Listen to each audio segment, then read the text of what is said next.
proprio a Salto, nel pronto soccorso dell'ULSS 2 Marca Trevigiana da Treviso, Vittorio Veneto a Montebelluna e Castelfranco, aumento importante dei ricoveri soprattutto fra le persone fragili.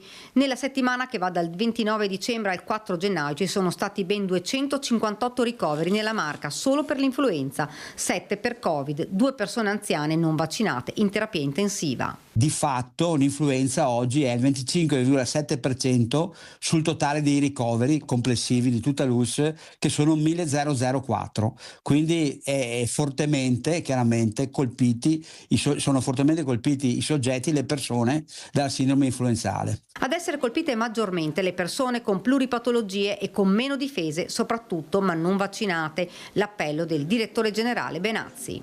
È chiaro che noi dobbiamo assolutamente continuare appunto le vaccinazioni e l'appello che io faccio a tutte le persone chiaramente fragili e over 65 è quello di andare a vaccinarsi. Abbiamo riaperto ovviamente le vaccinazioni, ne sono state fatte grazie anche ai medici di famiglia 140.000, evidentemente per coprire tutta la popolazione a rischio ne serviranno di più. Ecco perché l'appello da parte della Regione e ovviamente poi da parte delle ULSS è quello di andare ancora a vaccinarsi, e sono aperti il Dipartimento di Prevenzione e le farmacie ovviamente dei servizi, quindi tutte le farmacie che possono ancora vaccinare. Le prenotazioni possono essere sottoscritte anche attraverso il portale dell'ULSS, potenziato il personale negli ospedali per supportare il grande flusso di cittadini. Io devo sempre ringraziare i miei collaboratori e tutto il personale, perché ovviamente stanno facendo un grande lavoro sia nell'accettazione dei ricoveri, sia nelle OBI, nell'osservazione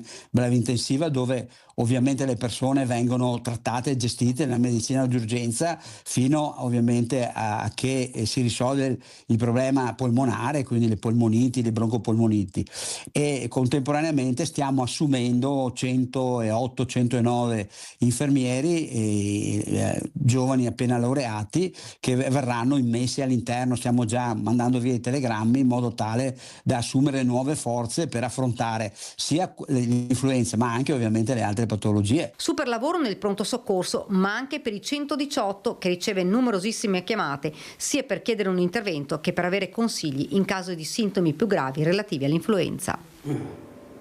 E questa mattina ringrazio e saluto il dottor Francesco Benazzi, direttore generale della grande cittadella della salute ULSS 2 di Treviso. Saluto anche il professor Fabrizio Pregliasco, virologo. Grazie anche a lei, professore, di essere qui. Ha visto con chi ho messo la compagnia questa mattina? Lo dico a lei, ma lo dico anche al direttore, perché bisogna fare chiarezza, informazione, quello che cerco di fare io. Io stimo il professor Pregliasco, lo stimo proprio mi fa molto per le piacere. sue capacità professionali, perché è uno che parla chiaro, finalmente, stranamente, ma è difficile trovare ai suoi livelli qualcuno che parli così chiaro e preciso, quindi lo stimo proprio per questa, come dire, cultura del dire, di essere trasparente, di dire le cose come sono. Direttore, le sembra che a Sveglia Veneti, sì, no, io non inviterei queste persone, mi sembra che cerco di fare proprio questo, anche per far arrivare le notizie chiare. Ma fa bene portare voci autorevoli come il professore, che decisamente possono dare realmente il significato a delle problematiche tipo l'influenza eccetera, che sono problemi per gli ospedali, Allora io vorrei questa mattina, visto che iniziamo febbraio, ormai mancano pochi giorni, di iniziare a dare quei numeri, perché sa, direttore, lo dico anche al professor Pregliasco, io ho avuto un fisico molto importante che mi ha detto: Mirella, fatti dare i numeri non puoi sbagliare con i numeri. Io gli ho anche risposto: si calma, però dobbiamo vedere chi mi dà i numeri, perciò l'affidabilità è fondamentale per chi dà i numeri. Che numeri ci dà, direttore, questa mattina per quanto riguarda le vaccinazioni, l'influenza, il Covid, ma le vaccinazioni in generale? Sì, io faccio una premessa perché mi sono appena informato oggi i miei collaboratori. I ricoveri odierni per sindrome respiratoria, che significa chiaramente che la diagnosi principale può essere sicuramente una cardiopatia o qualche altra patologia, però ecco, le sindrome respiratorie che sono legate chiaramente all'influenza, quindi al ceppo H3N2, sono da noi 194 sono ancora tante. Tenga conto che la settimana scorsa avevamo 183 ricoveri, sono il 19,3% sul totale dei ricoveri e sono il 29-30% sugli accessi in pronto soccorso. Quindi è chiaro che è un tema importante e continuo a ribadirlo: se ci vacciniamo evitiamo di arrivare in pronto soccorso, evitiamo di arrivare al ricovero. Da noi purtroppo, come sempre, credo, adesso vorrei essere confortato anche dal professor Perliasco, il personale sanitario non è molto recettivo alle vaccinazioni, cose un po' assurde, cioè per quanto riguarda gli over 65 quest'anno siamo arrivati al 55%, rispetto agli anni scorsi è un buon risultato. È chiaro che noi abbiamo sempre una fetta della popolazione, la pedemontana per capirsi, che sono refrattari alla vaccinazione, cioè sono chiaramente contro le vaccinazioni, e questo pesa poi nel computo complessivo della percentuale del raggiungimento degli obiettivi dell'obiettivo degli over 65. Sentiamo come commenta il professor Pregliasco i numeri che ha dato anche il direttore, il dottor Benazzi, ma soprattutto la paura che regna sovrana ancora, la paura di questo vaccino in particolare. Questo è quello che colpisce, ma soprattutto quello che dice il direttore Benazzi, il professor Pregliasco, è la poca recettività da parte dei dipendenti, molti dipendenti, soprattutto ospedalieri, infermieri, medici, e secondo me anche medici di famiglia, e questo crea molta paura. Io ho avuto una diversamente giovane che è venuta al Banco Solidario. Adopero le mascherine sempre, comunque, 12 mesi all'anno, anche d'estate, e se vogliono è così, e si no pomi, perché credo anche, e ci tengo molto anche alla sicurezza all'interno del banco alimentare, sia per i volontari ma anche per le persone. Quando io ho chiesto: ti sei vaccinata? No, perché il mio medico di famiglia mi ha detto che non serve. Come ho detto, tuo medico sì, mi ha detto che non serve. Allora, professor Pregliasco, se questi sono i messaggi da chi dovrebbe invece cercare di diffondere la sicurezza, l'importanza del vaccino, perché loro non possono difendersi, non sono all'altezza di difendersi, sono fragili, sono molto fragili. Quello che parla meglio, che racconta meglio, a quello credono. Allora, professor Pregliasco, cosa si può fare? Perché iniziamo il 2026 e invece di aumentare le vaccinazioni diminuiscono. Prego, professore. Sì, purtroppo devo confermare quanto diceva il dottor Benazzi. Purtroppo anche il personale sanitario ha una percezione sbagliata della vaccinazione, una quota parte, però purtroppo rilevante, e proprio magari legata al fatto di dire: ma a me non serve, ma in realtà serve anche al personale sanitario. È vero che il personale sanitario, una gran parte più giovane, ha meno rischi rispetto alle complicanze dell'influenza di un anziano, ma vaccinandosi, proteggendo se stesso, mantiene l'operatività della struttura, perché comunque appunto se un chirurgo ha l'influenza non può operare le ernie o le altre patologie che comunque anche nel periodo dell'influenza ovviamente non vanno in vacanza. Quindi c'è una problematica anche di responsabilità da parte degli operatori sanitari, e io temo purtroppo stiamo ancora vedendo quegli effetti negativi e molto divisivi che ci sono stati durante le problematiche del Covid, quella che è stata, diciamo, la scelta di Green Pass, di una vaccinazione forzosa, che io credo, e ne sono stato a suo tempo anche, come dire, un fautore, ritengo comunque ancora oggi che in quel momento era necessario procedere in questo senso proprio per l'interesse della comunità, ha creato però degli effetti che si trascinano, e come giustamente diceva anche il dottor Benazzi, purtroppo anche su vari tipi di vaccini, non solo sul Covid, tra virgolette, ma anche purtroppo per quanto riguarda vaccinazioni anche dell'infanzia.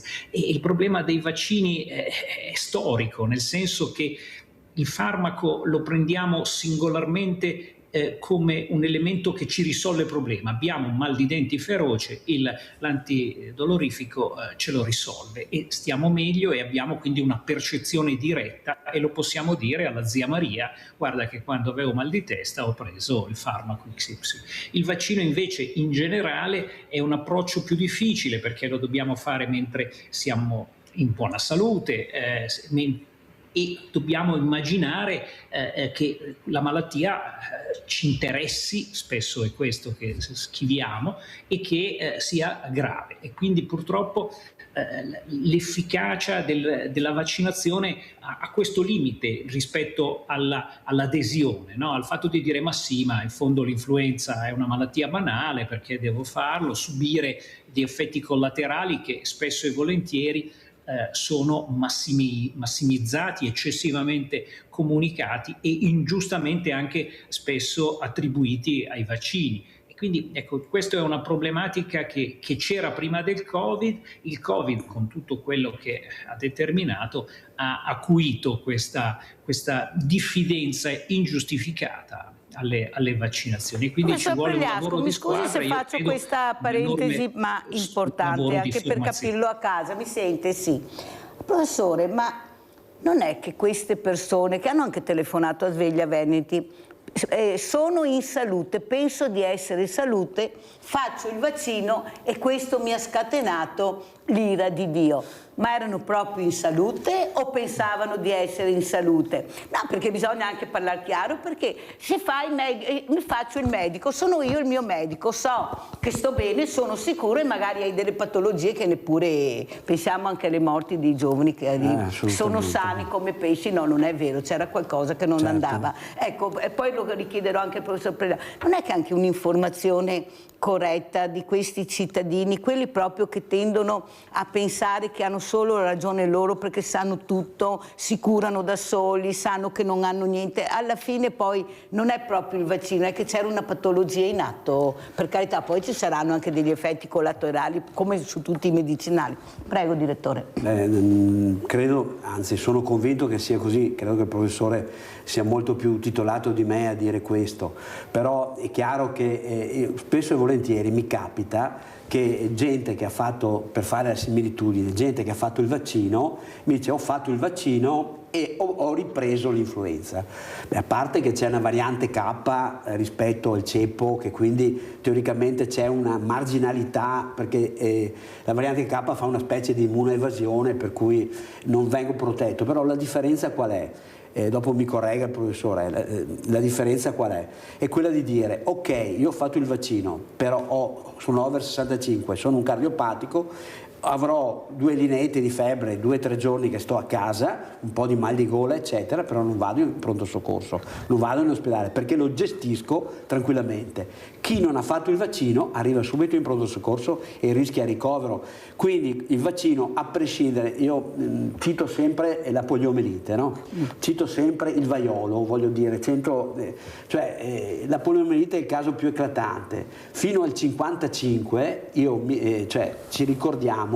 Adesso io ricordo qualche amico del 55 che purtroppo ha avuto problemi con la poliomelite. Dopo il 56, diciamo, il problema poliomelite è stato praticamente eradicato. Ma perché? Perché c'era il vaccino. Allora, ci sono chiaramente delle situazioni come in tutti i medicinali che può esserci una reazione, chiamiamola nei farmaci, allergica. Nel vaccino non lo so, non sono culturalmente preparato, sicuramente il professore saprà esprimersi meglio. Però voglio dire, dobbiamo fare un peso costi-benefici. Allora, i benefici del vaccino lo ha dimostrato il Covid, sono talmente elevati che anche ci fossero un caso su 1 milione vale la pena comunque di fare il vaccino. Professor Pregliasco, a lei il commento. Ha detto, sono totalmente d'accordo con quanto ha detto il dottor Benassi, proprio perché ribadisco questa difficoltà di farlo percepire al singolo, no? Perché ritornando al mio esempio, uno ha mal di denti, al farmaco gli passa. Il vaccino invece è un qualcosa che deve essere eseguito sulla base delle raccomandazioni, ci si deve quindi credere agli specialisti che hanno fatto studi e che continuiamo a fare studi per valutare sempre meglio il profilo di efficacia e di effetti collaterali. Però questo è un po' il limite. Oltretutto, Benassi ricordava il problema della poliomelite che è stato risolto grazie a una campagna vaccinale a tappeto, non completamente nel mondo, perché purtroppo in alcuni contesti dove la vaccinazione non riesce ad arrivare per problematiche sociali, però da noi in qualche modo ha tolto la paura. Cioè i vaccini, così come è successo anche per il Covid, risolvono il problema, e oggi una mamma, un papà attuale ha un ricordo, come diceva Benazzi prima, dei nonni a questo punto colpiti dalla poliomelite, proprio perché la campagna vaccinale ha risolto il problema e quindi ha ridotto la percezione di gravità della malattia, mentre mia madre, dove appunto vedeva e avevamo un nostro parente, come in tutte le famiglie italiane, con la polioparalisi, la paralisi flaccida, appena è stato possibile avere il vaccino mi portò ad eseguire la vaccinazione. Quindi questo è davvero l'elemento difficile, in generale della prevenzione, perché so che lei spesso parla anche di prevenzione rispetto a stili di vita, ad alimentazione, al fumo, all'attività fisica, però la prevenzione è un qualcosa difficile da attuare perché non ha un risultato immediato, ma solo nel lungo termine e solo se c'è un coinvolgimento diretto dell'interessato, e questo è la difficoltà e la necessità, come stiamo facendo ancora oggi insieme, di rimarcare un'importanza dell'attenzione alla prevenzione in senso lato e nello specifico alle vaccinazioni, perché appunto le vaccinazioni ci sono nel bimbo, ma ad ogni età e in funzione anche di caratteristiche di rischio delle persone. Purtroppo l'influenza per un giovane è vero, è qualcosa che al limite colpisce per 4-5 giorni, impedisce l'attività contingente, ma per l'anziano, e i numeri che ha detto Benazzi prima lo dimostrano anche sul territorio vostro, nell'anziano determinano complicanze, polmoniti. E se è vero che per fortuna il picco dell'influenza e delle infezioni respiratorie è stato superato, siamo ancora in una fase dove i casi sono tanti e soprattutto ora stiamo vedendo la coda delle infezioni e del gran numero di infezioni virali che ci hanno colpito e hanno colpito anche il vostro territorio qualche settimana fa, perché le complicanze arrivano, no, con un certo ritardo, a distanza di una settimana, 10-15 giorni dal momento della prima infezione virale. Allora adesso faccio una domanda, visto che anche il professor Pregliasco ha puntato molto sulla parola prevenzione, che anch'io con questa trasmissione cerco di fare. Allora riguarda anche il dottor Benazzi, ma tutti gli ospedali. Io ho avuto il dottor Leoni ospite l'altro giorno, professor Pregliasco, che è il referente dei medici ospedalieri, il quale alla mia domanda, ma come mai negli ospedali non si usano le mascherine? Perché mi è capitato di andare in diversi ospedali, non tutti, ma qui nel nostro Veneto, e tranquillamente tutti girano senza mascherine, dove ho incontrato anziani, diversamente giovani come li chiamo io, professor Benazzi, anche con patologie che tossivano, seduti uno vicino all'altro. E il dottor Leoni mi ha detto: guarda, è un problema regionale, ogni regione decide cosa fare. E come? Dico io, ma è la salute pubblica, cosa c'entra ogni regione? Ci dovrebbe essere un decreto dove obbliga le persone a mettere la mascherina quando entrano in ospedale, perché è salute pubblica. Allora, parto da lei, dottor Benazzi. Nel suo ospedale come funziona? Allora, noi abbiamo, le direzioni mediche hanno fatto una circolare interna dove sostanzialmente viene ribadito che i familiari che vanno a trovare un anziano, se hanno ovviamente, usiamo il termine, sindrome influenzale, qualsiasi tipo di patologia che riguarda l'apparato respiratorio, sono obbligati a usare una mascherina chirurgica. Okay. Chirurgica, spieghiamo bene. Chirurgica, ecco, chirurgica, non ovviamente l'altra, che dà una protezione complessiva sia a chi la porta che ovviamente a chi è il soggetto interessato. Questa è una circolare che non sempre viene ottemperata dai parenti, anche perché quando i nostri infermieri o il coordinatore, il caposala, chiede, diciamo: ma io sto bene, non ci sono problemi. Puntiamo molto anche, abbiamo lasciato quindi i contenitori sul lavaggio delle mani, quindi sull'utilizzo appunto di l'antisettico in gel, in modo tale che se toccano il parente che che vengono dall'esterno eccetera non vanno a procurare coinfezioni al parente, però è chiaro non possiamo obbligarli più perché era una ordinanza ministeriale fatta nel periodo del Covid. Oggi effettivamente, almeno spero e mi auguro, ma lo dirà meglio il professor Pregliasco, perché anche, che è un virologo, perché anche in Italia tutti parlano, compresi i medici Novax. Voglio ricordare al professore, a Milano dicono o Felè fa il tuo mestiere, no? Ecco, voglio dire, tu sei medico di medicina generale, bravo, però non sei un virologo, tu sei chirurgo ma non sei un virologo, allora lascia che certe cose le dicono i virologi, ecco perché mi fermo, perché voglio dire, ognuno fa il suo mestiere. Quando qualche medico generico, usiamo sto termine, o comunque che ha un'altra specialità, parla di virologia, mi fa ridere, perché è uno studio, cioè è una specialità.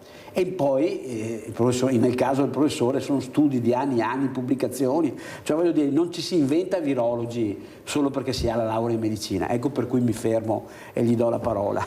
Allora sentiamo il commento, so che c'è il centralino bloccato, però dovete ascoltare, sapete che la Milano dice ascoltate che imparate. Sì. Prego professore.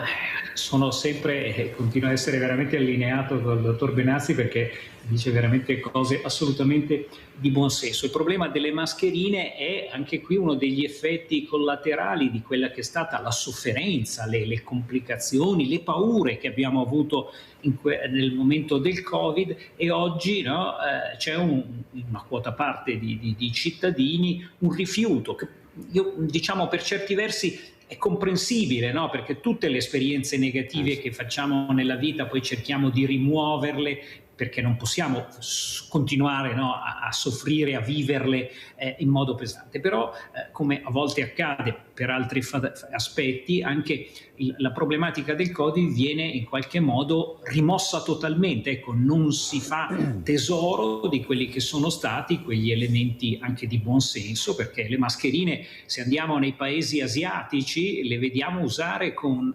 tranquillità, no? Proprio sia per proteggere se stessi e ancor di più nei paesi asiatici, in Giappone, eccetera, per proteggere gli altri nel momento in cui abbiamo una sintomatologia. No? Quindi è chiaro che ora invece no, uno viene guardato storto se si mette la mascherina perché no, dice ecco, non c'è mai stata nemmeno la pandemia per qualcuno, comunque c'è un negazionismo che non serve, perché l'oggettività purtroppo e la tristezza di quei momenti rimane, e tutti coloro che l'hanno vissuto in via diretta ne hanno ancora anche conseguenze psicologiche. La tristezza, come accennava Benazzi prima, è che appunto ho sentito, se non sbaglio, 7 persone in terapia intensiva per il Covid, ancora non se ne parla più, e queste persone avrebbero avuto la possibilità di ridurre gli effetti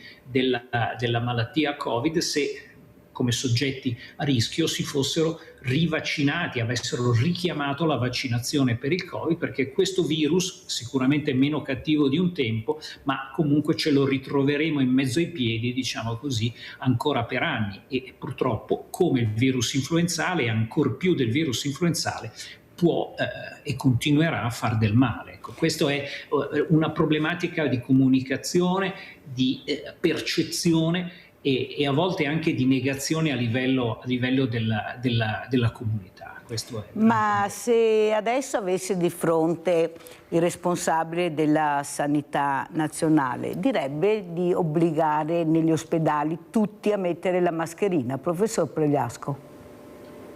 Allora, anche nel nostro ospedale, l'ospedale dove sono, abbiamo mandato delle disposizioni, e anche qui riceviamo, a volte dai colleghi, ma soprattutto dalla popolazione, come diceva sempre prima anche Benazzi, nel vostro territorio, come dire,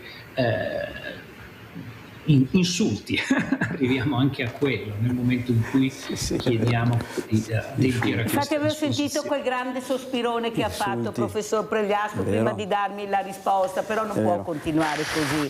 Noi dobbiamo fare un passo all'altro, la politica deve fare 3 passi indietro e, come diceva il direttore Benazzi, lasciare parlare gli esperti, quelli che veramente sanno, autorizzare solo gli esperti ad andare in televisione a parlare, quelli che veramente possono e dicono la verità per gli studi che hanno fatto, per i numeri che hanno, se no non ne andremo mai fuori. Finché ascolteremo la popolazione italiana che è divisa, stradivisa, anche tra paesi, pensiamo tra Silea e Casale, cioè un'altra realtà, non andremo da nessuna parte. Noi dobbiamo proteggere, perché i fragili non possono proteggersi da soli.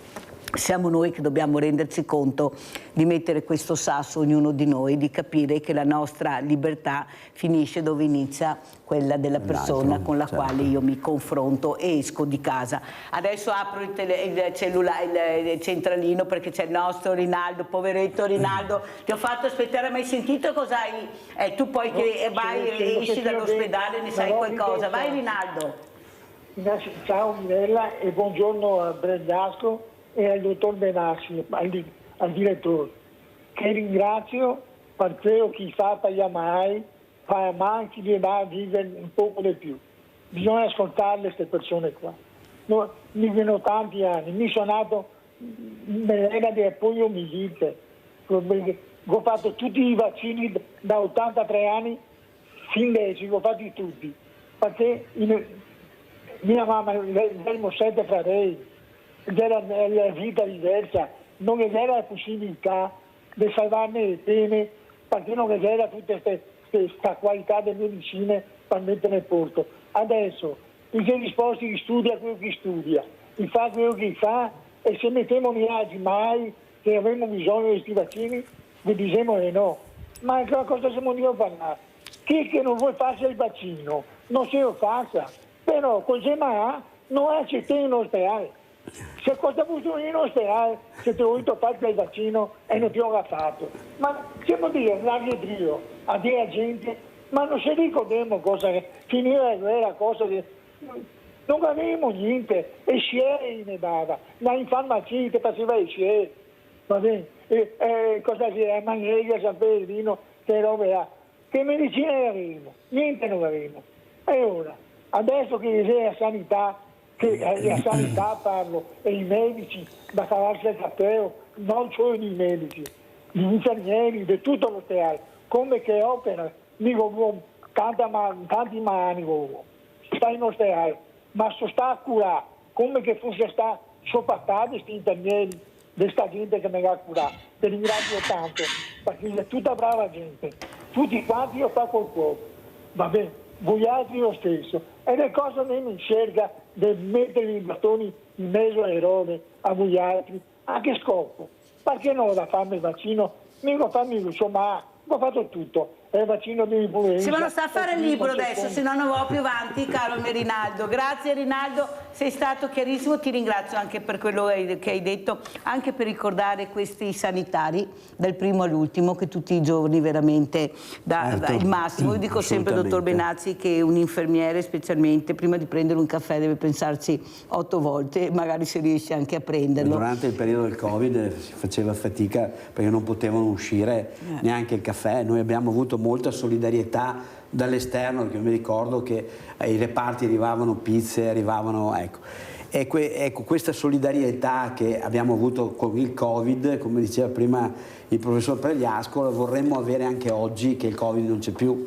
Oggi invece siamo cattivi, siamo brutti, e io ricordo a tutti, perché ci dimentichiamo la sanità che abbiamo noi, perché noi abbiamo una sanità che il professor Pregliasco ha girato sicuramente più di me, però anch'io mi sono un po' interessato nella sanità negli USA, degli Stati Uniti, dell'Inghilterra, eccetera. Allora loro lavorano molto su una prevenzione, ma è una prevenzione legata all'assicurazione. Per cui se io, Francesco Benazzi, sono un diabetico, sono un fumatore, continuo a esserlo, nel tempo l'assicurazione non mi copre e quindi mi curo o pago oppure non mi curo. In Italia questo non succede. Allora io credo che dobbiamo sempre, con tutte le difficoltà, le liste d'attesa, i problemi, c'è stato un Covid che per 2 anni ci ha praticamente mummificato, quindi è chiaro che se 2 anni stiamo fermi perché abbiamo fatto solo la parte oncologica doverosa, il materno infantile, perché non potevamo giustamente bloccare, già ne nascono pochi bambini, ma le persone devono anche capire che pian pianino stiamo risalendo la china. perché l'impegno massimo della sanità italiana è quello ovviamente di dare risposte ai cittadini, però non si possono aggredire, ecco, gli infermieri, i medici, nei pronti soccorsi, nelle corsie, solo perché magari stiamo aspettando o perché non abbiamo ancora subito il posto letto, perché è un'organizzazione che funziona e che si sta come dire, riorganizzando verso modi nuovi di fare medicina, le case di comunità, la telemedicina, l'intelligenza artificiale. Però per passare da una cultura di questo tipo a un'altra cultura ci vuole un po' di tempo. Il Covid è stato un acceleratore rispetto a questo, però ecco, quello che chiedo è veramente un po' di rispetto per coloro che ogni giorno si spendono sul campo con amore per il bene e la salute dei cittadini. E fa bene averlo chiesto, perché lo dobbiamo fare, non c'è niente da fare. Io penso però, il dottor Benazzi, lo sa che io quello che penso lo dico, poi sbaglio anche delle volte, mica tutte le ciambelle mi escono col buco, però far aiutare questi pronti soccorsi anche dal mondo del volontariato, questi reparti, ecco, questi diversamente giovani, che, mi scusi direttore, ma non sanno fare il ticket, io ho visto, cioè bisogna perché non farsi accompagnare? Questo mondo del volontariato ne abbiamo tantissimo, preparati, anche giovani, la Croce Rossa ad esempio, la Croce Rossa non deve dare più la borsa della spesa, dottor Benazzi, ci sono già i banchi alimentari, la Croce Rossa deve fare formazione, aiuto all'interno degli ospedali, io la vedo così, dottor Benazzi. Sì, no, ma a parte lo fanno, noi abbiamo, la Regione Veneto fece a suo tempo una delibera dove vengono inserite, passatemi il termine, ma è così, le hostess in pronto soccorso. Infatti noi abbiamo delle ragazze, dei ragazzi, delle cooperative che aiutano, portano l'acqua, aiutano l'anziano se c'è da fare il ticket, queste cose qua, e che poi il ticket viene fatto dopo perché chiaramente nell'accesso non sappiamo se è un codice bianco, verde, se il triagista decide, ma poi non è detto che venga convertito in un altro codice, per cui il ticket si paga alla fine, si può pagare anche dopo, non ci sono problemi. Il problema è invece la gestione della grande, come dire, attrazione, anche se è un termine sbagliato, che ha il pronto soccorso oggi. Noi rispetto agli anni pre-Covid, 2019-2020, oggi nel 2025 gli accessi al pronto soccorso sono aumentati del 35%. E quindi è chiaro che l'hostess serve per gestire tutte queste... Ma va aumentato, direttore, va aumentata? Cioè, sì. Visto che abbiamo tanti volontari che veramente possono essere a disposizione, io penso, visto i numeri che avete, le fragilità, va aumentato e ce la faremo anche a fare un percorso meno traumatico, perché arrivano tutti impauriti, hanno paura, non si ricordano le cose, perché in quel momento che tu entri al pronto soccorso stai male, non c'è niente da fare, anche se stai bene, stai male, è l'ambiente stesso, perciò essere accompagnato da queste figure... le case di comunità. Esatto. Abbiamo chi? Luciano da Desenzano del Garda, eccoti qua Luciano. Mirella, ciao, buongiorno agli ospiti. Buongiorno. Io ho 79 anni e 3 mesi, non ho fatto il vaccino, ho fatto l'ultima influenza, Mirella, a novembre 2019, perché vado in bicicletta, sono andato anche lunedì una mezz'ora, a 79 anni e 3 mesi. Ma se ste vaccino era così pericoloso, quando sono scappati milioni di ucraini in Polonia, in Europa nel 2022, no? Per la guerra, e erano vaccinati il 20-30%, perché non hanno inquinato tutta l'Europa se era così pericoloso? 3 milioni in Polonia sono entrati, no? E tanti medici italiani ne hanno curati 2-3 mila a casa. C'è il professor, quello con i baffi che non mi ricordo il nome adesso, ne ha segnati su 3.000, ne è morto uno, no? E potrei dire anche dei miei amici che ho fatto il Natale al 2022, 2023, 2024, una egiziana di 40 anni che lavora qua in un albergo, no? Non ho ancora fatto perché prima lavoravano un anno, poi invece 6 mesi, allora all'inverno quando la chiamavano andava a fare il tampone e non ho preso niente io né lei. Vi saluto, buongiorno. Che bene, questa mattina ho fatto proprio bene, per fortuna è passata sta telefonata. Professor Pregliasco, cosa le avevo detto? Si è avverato e continuerà a avverarsi, perciò io continuerò con voi a cercare di spiegare che il fai da te, ho sentito, non funziona. Prego, professore. Allora, che dire, sicuramente l'ascoltatore è fortunato perché nonostante un'età abbastanza impegnata, insomma 79 anni, riesce ad avere ancora una buona risposta immunitaria, perché ognuno si porta dietro delle caratteristiche legate alla propria genetica, alla propria storia e al proprio stile di vita che ha avuto anche quando era più giovane. Il fatto sicuramente di andare in bicicletta, di fare attività fisica senza esagerare ma seguendo appunto le proprie capacità, lo sappiamo, aumenta la risposta immunitaria. Quindi di sicuro è una storia positiva ed è vero, cioè il Covid in qualche modo ha colpito in modo diverso le persone e molti di noi hanno subito il Covid in modo addirittura inapparente, quindi senza nemmeno accorgersene, magari contagiando altri ma stando bene. Quindi questo virus è davvero molto perfido e non va sottovalutato, però poi ognuno ha la propria percezione, in questo caso la storia sino ad oggi fortunata rispetto al rischio di malattie. Però purtroppo tutto questo non può valere per tutte le persone più anziane perché siamo, mi ci metto ormai anch'io, comorbidi. Ci chiamiamo così, veniamo chiamati così. Cosa vuol dire? Con l'avanzare dell'età spesso e volentieri purtroppo c'è una somma di patologie croniche, il diabete, le malattie respiratorie, l'asma, la bronchite cronica, problematiche cardiache che in qualche modo riducono la capacità di difesa del sistema immunitario. Quindi non tutti sono fortunati come la testimonianza dell'ascoltatore e quindi dobbiamo vedere questo come una problematica generale di tutta la comunità. E ha fatto bene a dirlo, professor Pregliasco, perché io ricordo quella contessa di Treviso che fumava 100 sigarette al giorno nazionali ed è arrivata a più di 100 anni. Oppure Gino Paoli che ha detto: ho bevuto una bottiglia di whisky tutti i giorni, per mesi, per anni, non ho mai avuto niente, ho un fisico eccezionale, ma è questione di, mi scusi, culo. Ha detto proprio così, davanti alle telecamere, lo dico anch'io. Si chiama genetica. Allora, cioè, non è perché la contessa fuma 100 sigarette e non che vi ha il cancro ai polmoni o Gino Paoli che ha questo sedere grande, diciamo così. Cioè, già vedere la realtà o sbaglio? Sentiamo prima Nadia, poi sentiremo i due illustri ospiti. No, perché bisogna anche dirle le cose, cioè non è che tutti sfortunatamente. Prego Nadia. Ciao Mirella, buongiorno ai tuoi ospiti. Niente, volevo chiedere al dottor Benazzi. Anche ieri ho telefonato per un sollecito all'URP.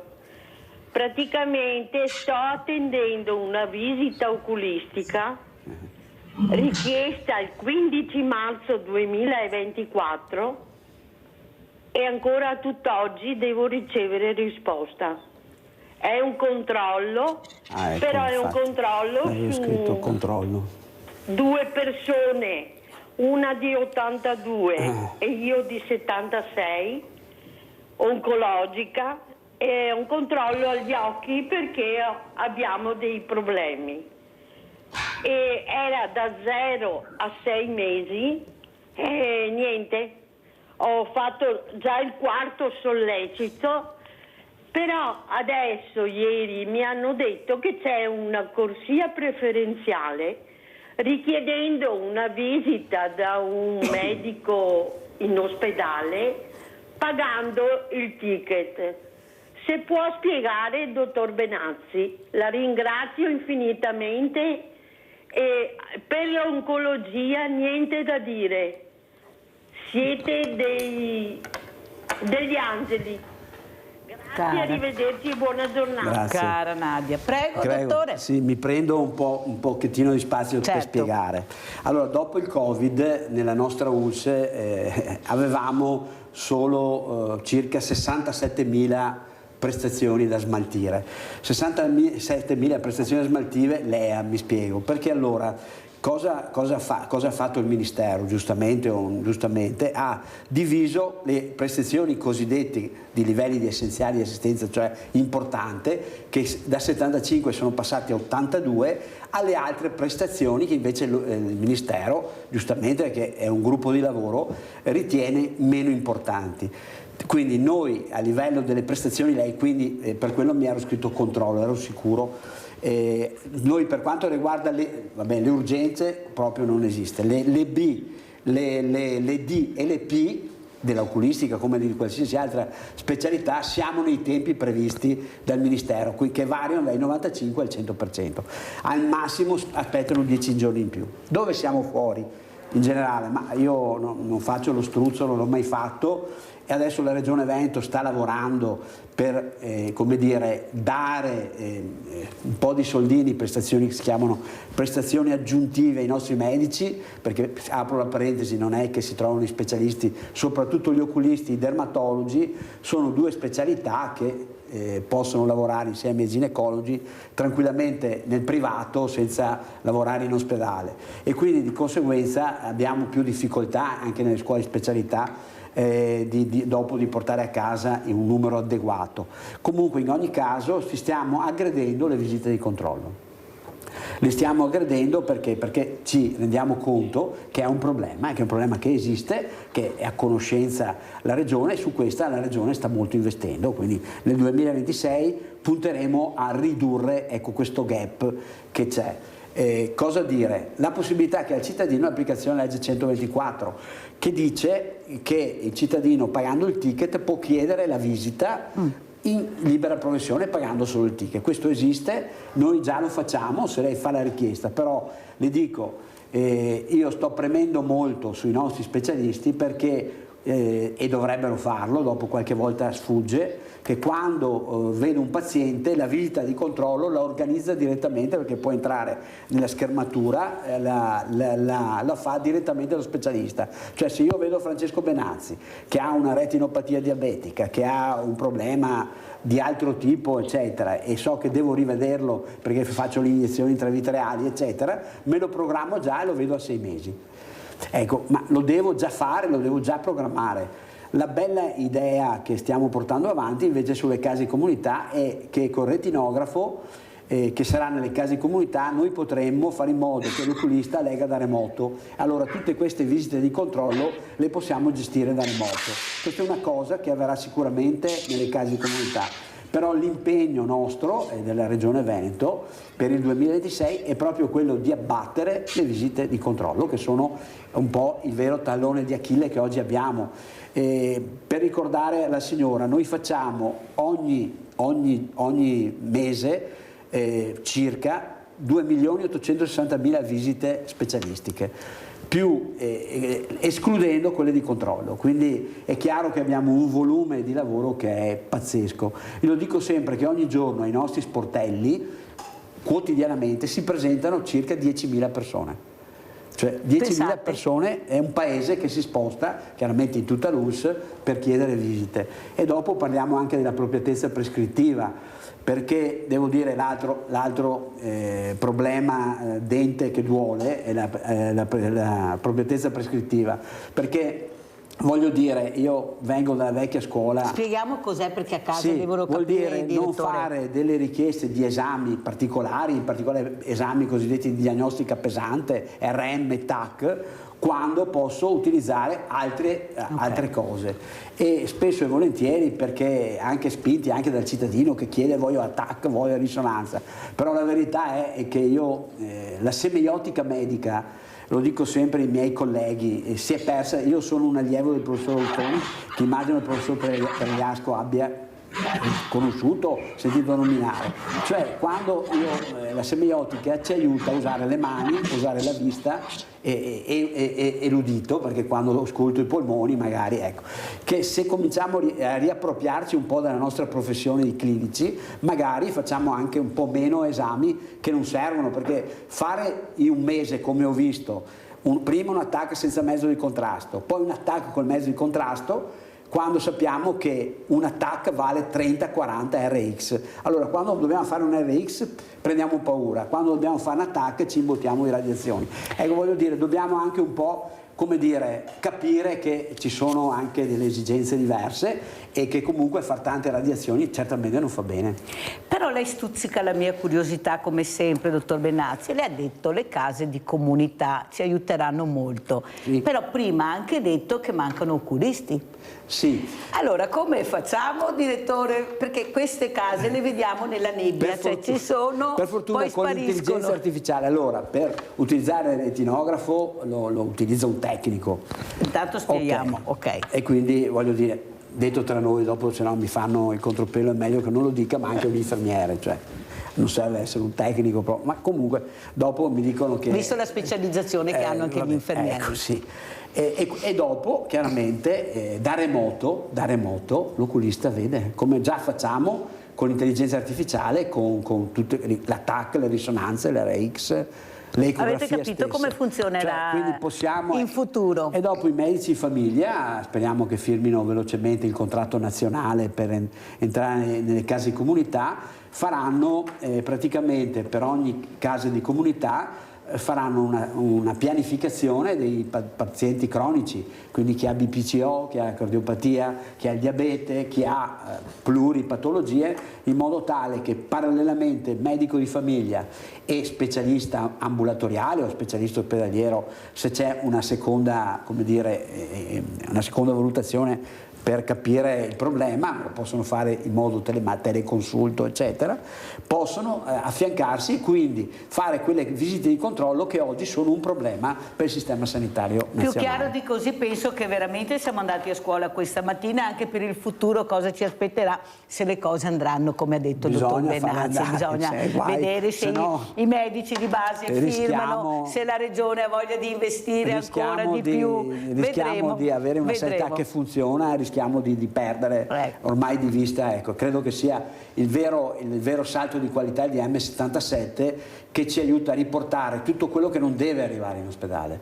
Cioè l'ospedale deve fare l'acuto, deve fare il ricovero, deve restare la cronicità, deve rimanere nel territorio. Giusy, e poi andiamo in pubblicità, vai Giusy. Ciao Mirella e buongiorno ai tuoi illustri ospiti. Allora, volevo dire una cosa ai tuoi illustri ospiti, che mi raccomando di insistere fortemente nei vaccini, specialmente quello dell'herpes zoster. Sì. Mio marito Brava. 2 mesi, Brava. 2 mesi, dottori, 2 mesi, Brava. non dormiva né di giorno né di notte, ha preso tutta la gamba sinistra sul dietro, larga come la gamba, fino al ginocchio e fino giù nel piede. Una cosa impressionante, dottore, perché dolori enormi, perché non c'è da prendere qualcosa per farteli passare. Se li è tenuti per 2 mesi. Mi raccomando, io dopo 10 giorni sono andata a farmi il vaccino io perché vivo assieme e poi il discorso è che anche, lo dico qua veramente, anche se non potrei dirlo, in bagno, water e bidet, ogni volta che andava in bagno, io con l'Ace Gel lo pulivo ogni volta che andava in bagno, certo. Perché dovevo sedermi anch'io a questo punto o no? Certo. Mi raccomando, l'herpes Scusa Giusy, ma tu sapevi che c'era il vaccino, Giusy? Sapevi che c'era questo vaccino? Sì, ma dicevamo, Madonna, di questa età qua, cosa vuoi che ci facciamo? Eccola qua. Lo abbiamo fatto tutti, qua che l'ha detta tutta, perché l'aveva raccontata in parte. Grazie Giusy, andiamo in pubblicità, poi il professor Pregliasco risponderà a questa importante richiesta che ha fatto Giusy, che mi sembra veramente una cosa utile da sapere. Ecco il fai da te, non ma sovvezza, anche no. Pubblicità.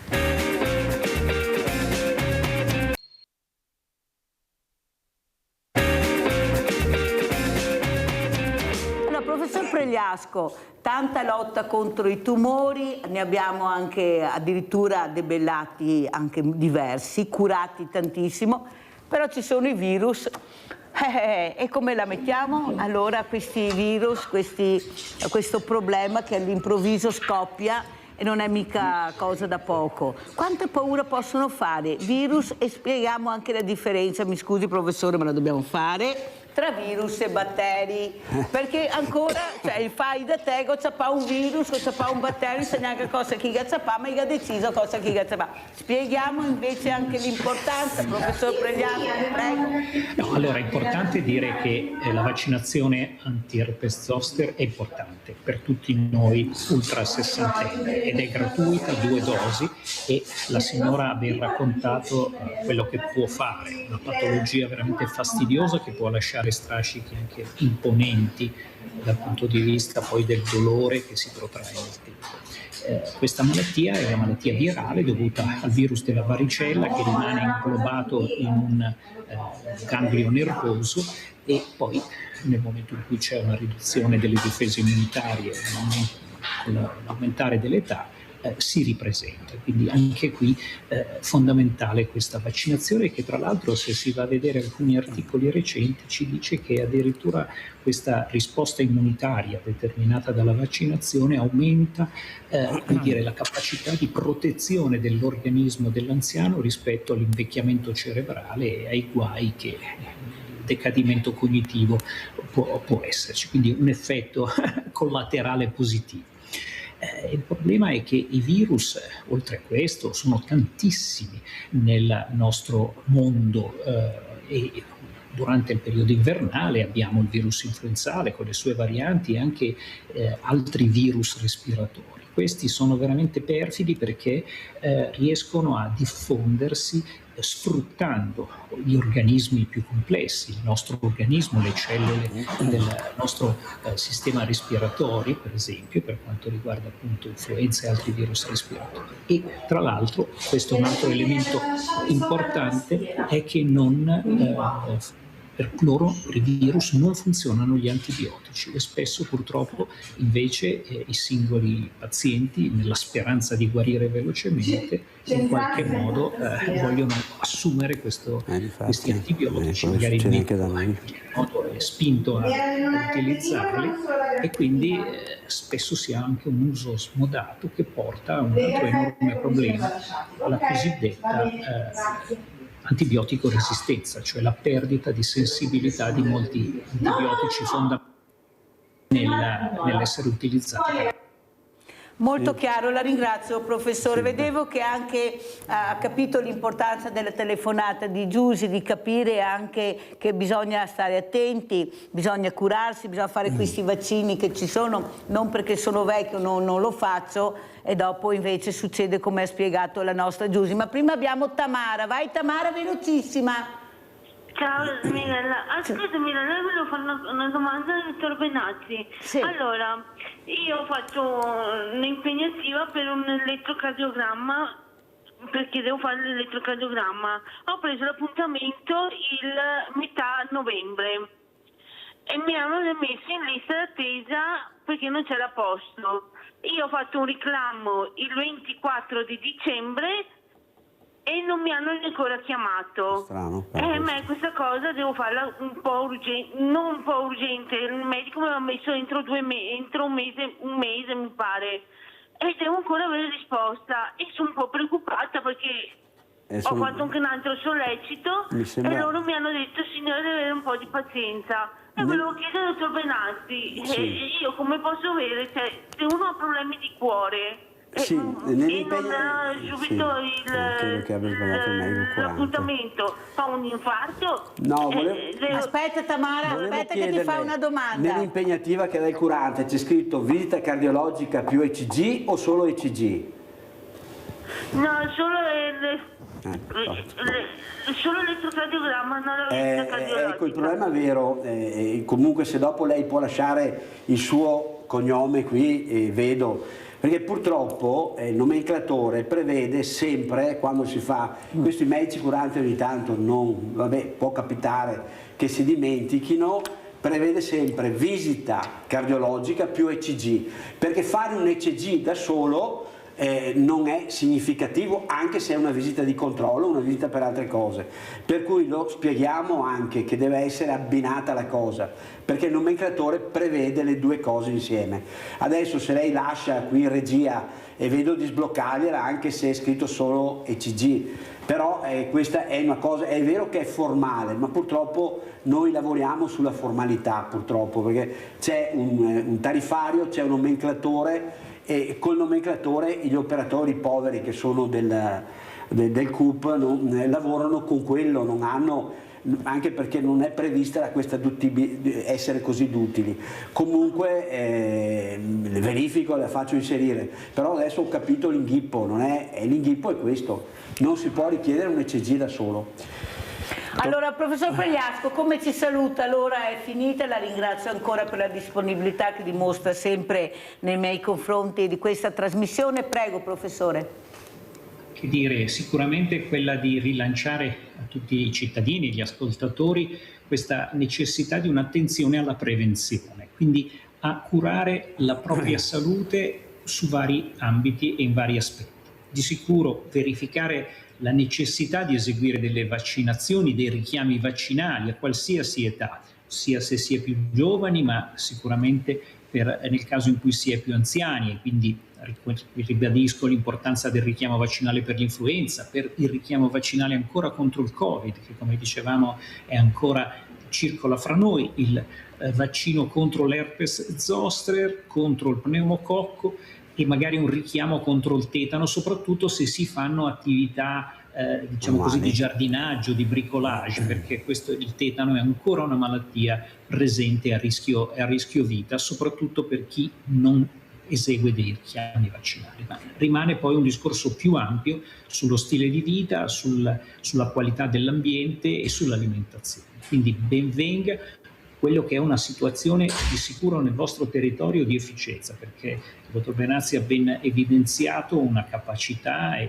seppur con qualche difficoltà comune un po' in tutta Italia, ma non solo, in tutta Europa, di un nostro bellissimo servizio sanitario nazionale che, con le difficoltà che sono anche emerse da alcune telefonate, cerca di garantire la salute di tutti noi. Grazie veramente, grazie, ringraziamo il professor Fabrizio Pregliasco, virologo, di essere stato con noi, buon lavoro veramente, professore. Buona giornata. Dottor Benazzi, direttore, come ci saluta, con quale messaggio? Io con un messaggio che rivolgo anche salutando il professor Pregliasco, e onorato di aver partecipato con lui alla trasmissione, lancio un messaggio al professore che chiaramente il problema dei superbatteri, cioè il problema dell'utilizzo sconsiderato, smodato purtroppo degli antibiotici, come lui diceva, qualche volta solo per infezioni virali, respiratorie virali, purtroppo si fa un utilizzo esagerato, col rischio che il prossimo futuro sia la resistenza antibiotica, e di conseguenza come curare le persone, non avendo più ovviamente,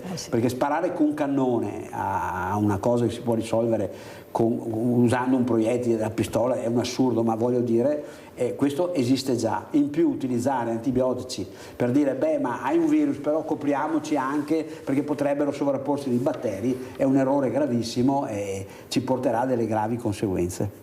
Grazie veramente, grazie anche al direttore Francesco Benazzi di essere stato con noi, tante informazioni utili anche questa mattina, ascoltate sempre attentamente perché sono perle di saggezza per la vostra salute. Grazie ai miei ospiti, pubblicità.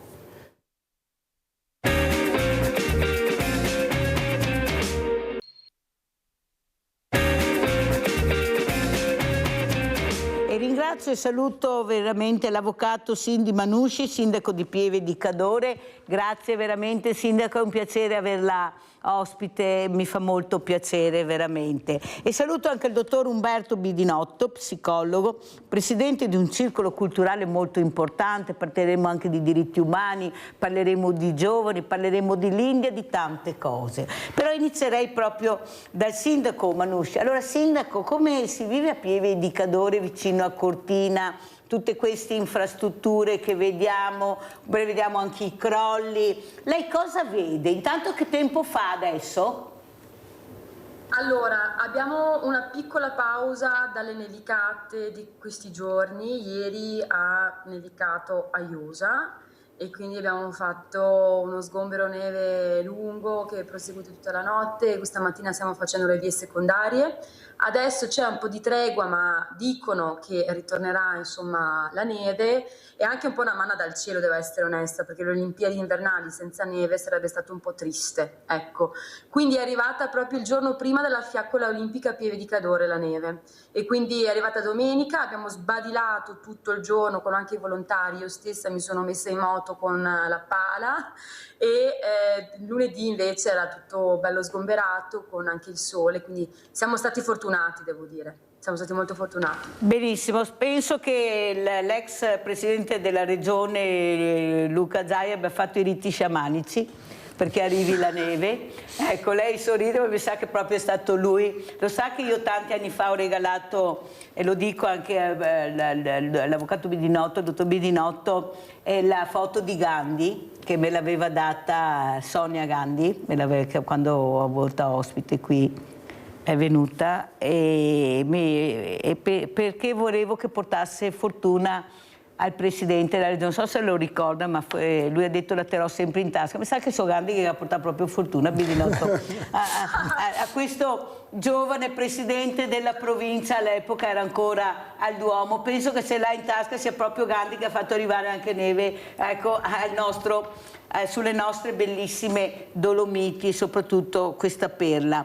Allora, ci racconti un po' chi è invece Bidinotto? Ecco, si racconti un pochino, si presenti.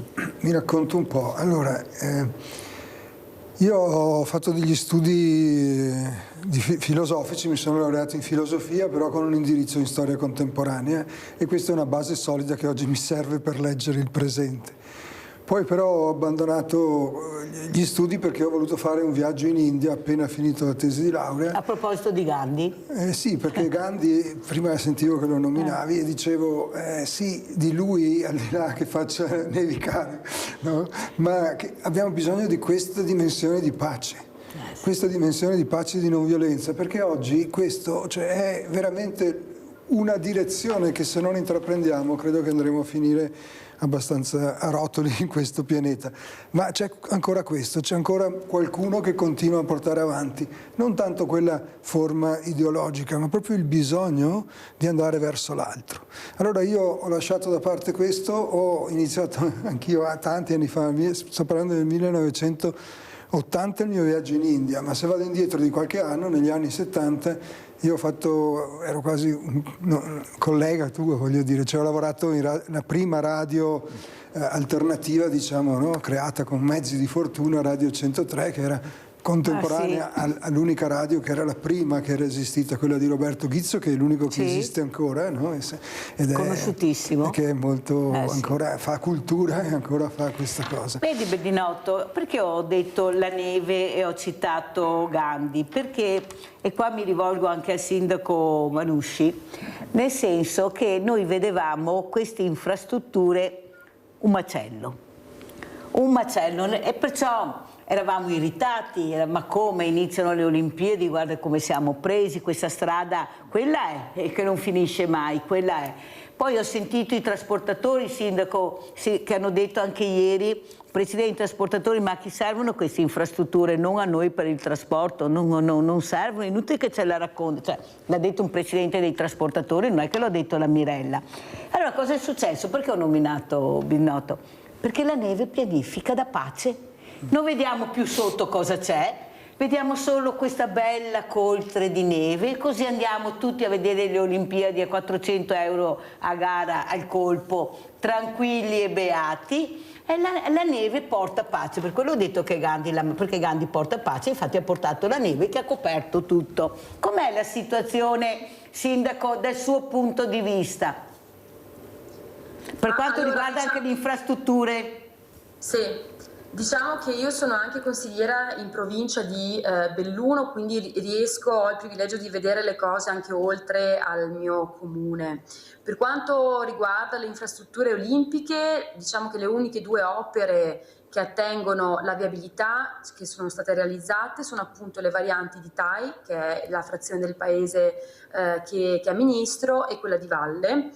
Mentre è ancora incompleta quella di San Vito e dovrebbe arrivare, adesso hanno aperto all'appalto, quella di Longarone, che sono le altre due varianti necessarie per rendere l'Alemannia, che è la nostra strada statale, la 51 dell'Alemannia, transitabile con un minor tempo di percorrenza, perché le varianti soltanto di TAI di valle va da sé che non vadano a fare miracoli in termini di percorrenza dell'Alemannia, però sono utili per quanto riguarda i residenti di valle e di pieve, nel senso che soprattutto la mia frazione di TAI è molto ingolfata dal traffico, soprattutto pesante, e quindi in qualche modo beneficia di questa variante. Per quanto riguarda le altre infrastrutture olimpiche, da quello che so di impianti sportivi è stato restaurato, forse oggi lo inaugurano, il trampolino, ed è stata fatta in tempo. Effettivamente lì nessuno avrebbe detto che ce l'avrebbero fatta, quindi è stato anche un mezzo miracolo, la famigerata pista da bob, che io continuo insomma a ritenere non necessaria, ecco, per Cortina e per tutto il nostro territorio. E per quanto riguarda invece gli altri cantieri sempre di Cortina, da quello che so io, tanti cantieri sono rimasti aperti e quindi i lavori verranno completati in post Olimpiadi. Da un lato è un po', come dire, problematico, un po' una sconfitta, soprattutto per chi viene a Cortina, che si vede i cantieri aperti. Dall'altra parte però, scusate se mi permetto, mi viene da dire che questi cantieri, o comunque diciamo il rinnovo anche delle infrastrutture, dovrebbe servire di primo acchito, comunque in prima battuta, soprattutto ai residenti di queste valli, quindi insomma ben venga se anche vengono realizzati più tardi. L'importante è che però siano utili, ecco, cioè quello che io voglio rimarcare sempre per quanto riguarda le Olimpiadi è che non si può pensare di mettere su tutto questo parecchio, come dico io, delle Olimpiadi, senza però pensare subito anche al benessere del territorio che li ospitano. Per dire, una delle questioni che ci ha un po' afflitto in questi mesi, che continua a essere irrisolta, è il discorso della residenzialità.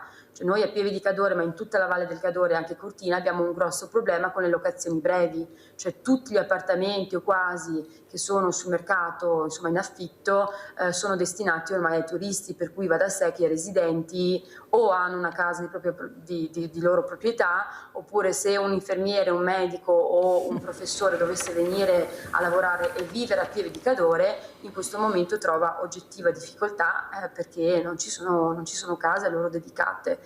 Quindi, per dire, il villaggio olimpico poteva essere un buon motivo e anche una buona occasione per erigere una foresteria dedicata a queste professionalità. Così purtroppo non è stato, e il villaggio olimpico attualmente è impiantato a Fiames, è un villaggio che verrà smontato terminate le Olimpiadi. Questa secondo me è una grande occasione persa, proprio soprattutto in ragione di questi problemi di residenzialità che abbiamo. Avrei preferito piuttosto un recupero del villaggio Eni di Borca, o comunque una soluzione definitiva che andasse incontro alle esigenze del territorio.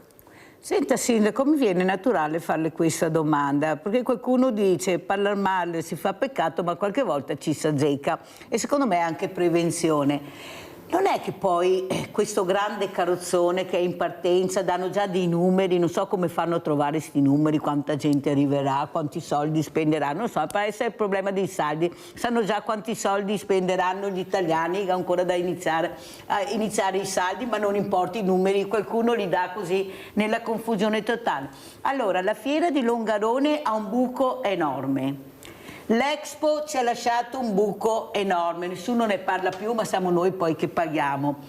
Tanti carrozzoni in giro per l'Italia con queste infrastrutture lasciate a metà, non si sa dove sono spariti i soldi, hanno lasciato tutto là e noi paghiamo. Come diceva Totò, e chi paga? Io pago.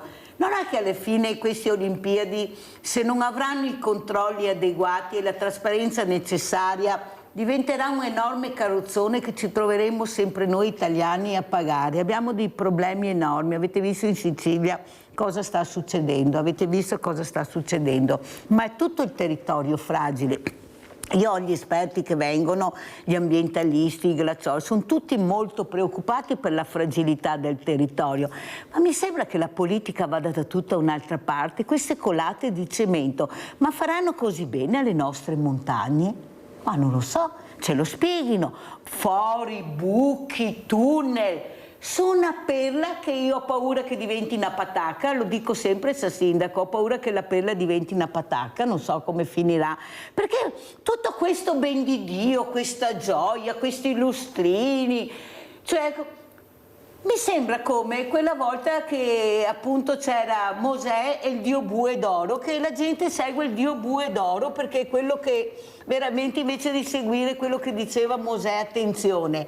Ecco, io chiedo al dottor Bidinotti, mi dia una mano, perché dico, ecco qua Mirella, la soldi, no, siccome i soldi nostri, scusate, e anche tanti soldi del PNRR che dovevano essere destinati al terzo settore, con tutto il rispetto che posso avere per le Olimpiadi, per i giochi, per lo sport, per carità, non dico questo, ma serviva a spendere tutti i soldi. Poi, sindaco, ho sentito che c'è un 50 milioni di buco della regione Lombardia e 50 milioni di buco della regione Veneto, non so se è vero, ma sai, in televisione si sente un po' tutto. Allora, vedo che il sindaco è anche in forma ironica, grande sindaco, sta dicendo forse Mirella io sono d'accordissimo ha con anche lei, ragione. Ma Bidinotto, che diritti abbiamo noi di avere magari la trasparenza, visto che sono soldi pubblici, diritti umani, ecco, come verranno trattate queste persone, le fragilità in questo contesto miliardario, non milionario, miliardario? Sì, allora colgo l'occasione di riprendere quella metafora, no, della neve. Della neve. Bellissima, no? Però dico, guarda, quando arriva la primavera, la neve si scioglie e si vede tutto quello che c'è sotto. E arriva il carrozzone. Allora, se io dessi un titolo alla mia presenza qui, no, avrei detto dal silenzio all'azione, e poi ci aggiungo, che ci ho pensato dopo, che per tornare poi al silenzio, cioè il vero silenzio prima deve essere azione e parola, così come sta succedendo adesso, cioè dobbiamo dire quello che pensiamo, non dobbiamo aver paura, esatto. Senza pensare che questa è negatività, noi dobbiamo dire le cose come stanno e dobbiamo prenderci la responsabilità, avere una visione più vasta. È bello un benessere per il territorio, però poi può avere anche dei danni, allora dobbiamo avere una visione più vasta e questa attenzione agli altri, questo principio etico, questi diritti che sono... Io direi che si va oltre i diritti umani, perché un giorno saranno i diritti di ogni essere vivente, quindi anche degli animali che oggi sono bistrattati e anche delle piante, perché soprattutto nel nostro polmone verde, esatto, no, le Alpi sono qualcosa che dobbiamo preservare e conservare. Interrompo un attimo, dottore, perché abbiamo Claudio da Padova. Prego, Claudio. Caduta la linea, vediamo se la riprendiamo. Prego, dottore, è caduta la linea. Sì, allora, per continuare brevemente la storia, aggiungendo solo questo, poi 35 anni fa ho creato questo circolo culturale che ha cambiato nome nel tempo, poi a un certo punto, negli ultimissimi tempi, l'ho chiamato Flying Sofa. E questo nome, divano volante, ecco, bravo, spieghiamo perché magari a casa sì, cosa vuol dire divano volante? Mi venne come intuizione di usarlo, l'avevamo già usato in precedenza per un periodo di incontri che facevamo. L'ho usato perché era il periodo in cui dovevamo starcene chiusi in casa per la paura del contagio, per la pandemia, però a un certo punto io ho cominciato a spostare tutto online perché era l'unica possibilità per sopravvivere. E per fortuna diciamo anche. Però sì, e io ci ho messo però un sottotitolo, no? Dicevo il divano volante, cioè ci troviamo come adesso qui, invece che essere in un posto fisico, però siamo anche nell'etere, no? Ma con questa caratteristica, stiamo in contatto, ho scritto in inglese, in touch, in a meaningful way, stiamo in contatto ma in un modo che abbia un senso, non solo per chiacchierare. Fermo restando che è bellissimo la nostra tradizione il filò, cioè ci si trovava la sera a chiacchierare, ma parliamo di temi importanti, parliamo anche delle cose spicce e pratiche, come parlava prima, come il sindaco accennava prima, a problemi di viabilità, a previsioni, all'utilizzo o al mancato utilizzo, perché questo è il mondo in cui viviamo, dobbiamo prenderci cura di questo, ma con una visione un po' più ampia. Sentiamo come commenta il sindaco quello che ha detto il dottor Bidinotti, ecco, questo bisogna parlare di cose che ci riguardano, di cose serie che ci coinvolgono, ecco, e soprattutto dopo quello che il commento a quello che dicevo prima. Prego, sindaco. Ma guardate, io non posso far altro che aderire a quello che avete detto entrambi. in realtà parlate con quella che è un po' la pecora nera della provincia di Belluno, perché io mi sono sempre molto esposta su queste tematiche, o pecora rossa perché sono unica di sinistra circa in questa provincia, insomma tra i pochi, e mi sono sempre molto esposta, e in questi 2 anni soprattutto in provincia di Belluno mi sono sentita dire di tutto, che sono un gufo, che sono pessimista, che sono disfattista, no? Quando rilevavo quelle criticità che voi stessi avete poi rilevato. In realtà la questione della legalità e della trasparenza è una questione chiave, perché i soldi sono pubblici, cioè la trasparenza ci è dovuta. Libera nazionale, Libera contro le mafie, ha lanciato già 2 anni fa l'allarme anche sulle infiltrazioni mafiose, sulla potenzialità di infiltrazioni all'interno comunque dei giochi, quindi il campanello deve essere altissimo. E noi abbiamo avuto il piacere e l'onore qua a Pieve di Cadore di ospitare a settembre scorso Don Luigi Ciotti, che è il fondatore di Libera e che è nato a Pieve di Cadore ed è infatti cittadino onorario, e proprio con lui parlavo della esigenza di avere un controllo pubblico su tutto quello che ci sta accadendo. Per quanto riguarda invece gli sprechi o i buchi, deve sapere Mirella che io sono, insieme ai miei 2 compagni di opposizione in provincia di Belluno, è stata l'unica insieme a loro ad astenermi sull'aumento di capitale di Longarone Fiere, nel senso che l'anno scorso Longarone Fiere ha ricevuto un aumento di capitale da parte della provincia di Belluno e della regione del Veneto, e io mi ero astenuta sul punto perché chiedevo semplicemente un business plan, cioè bene che noi facciamo un'iniezione di soldi in questa realtà, non devono però essere a fondo perduto, cioè perché io dia il via libera a una nuova iniezione di soldi mi dovete dire che cosa ci fate con questi soldi, come avete intenzione di risollevare le sorti di questa fiera.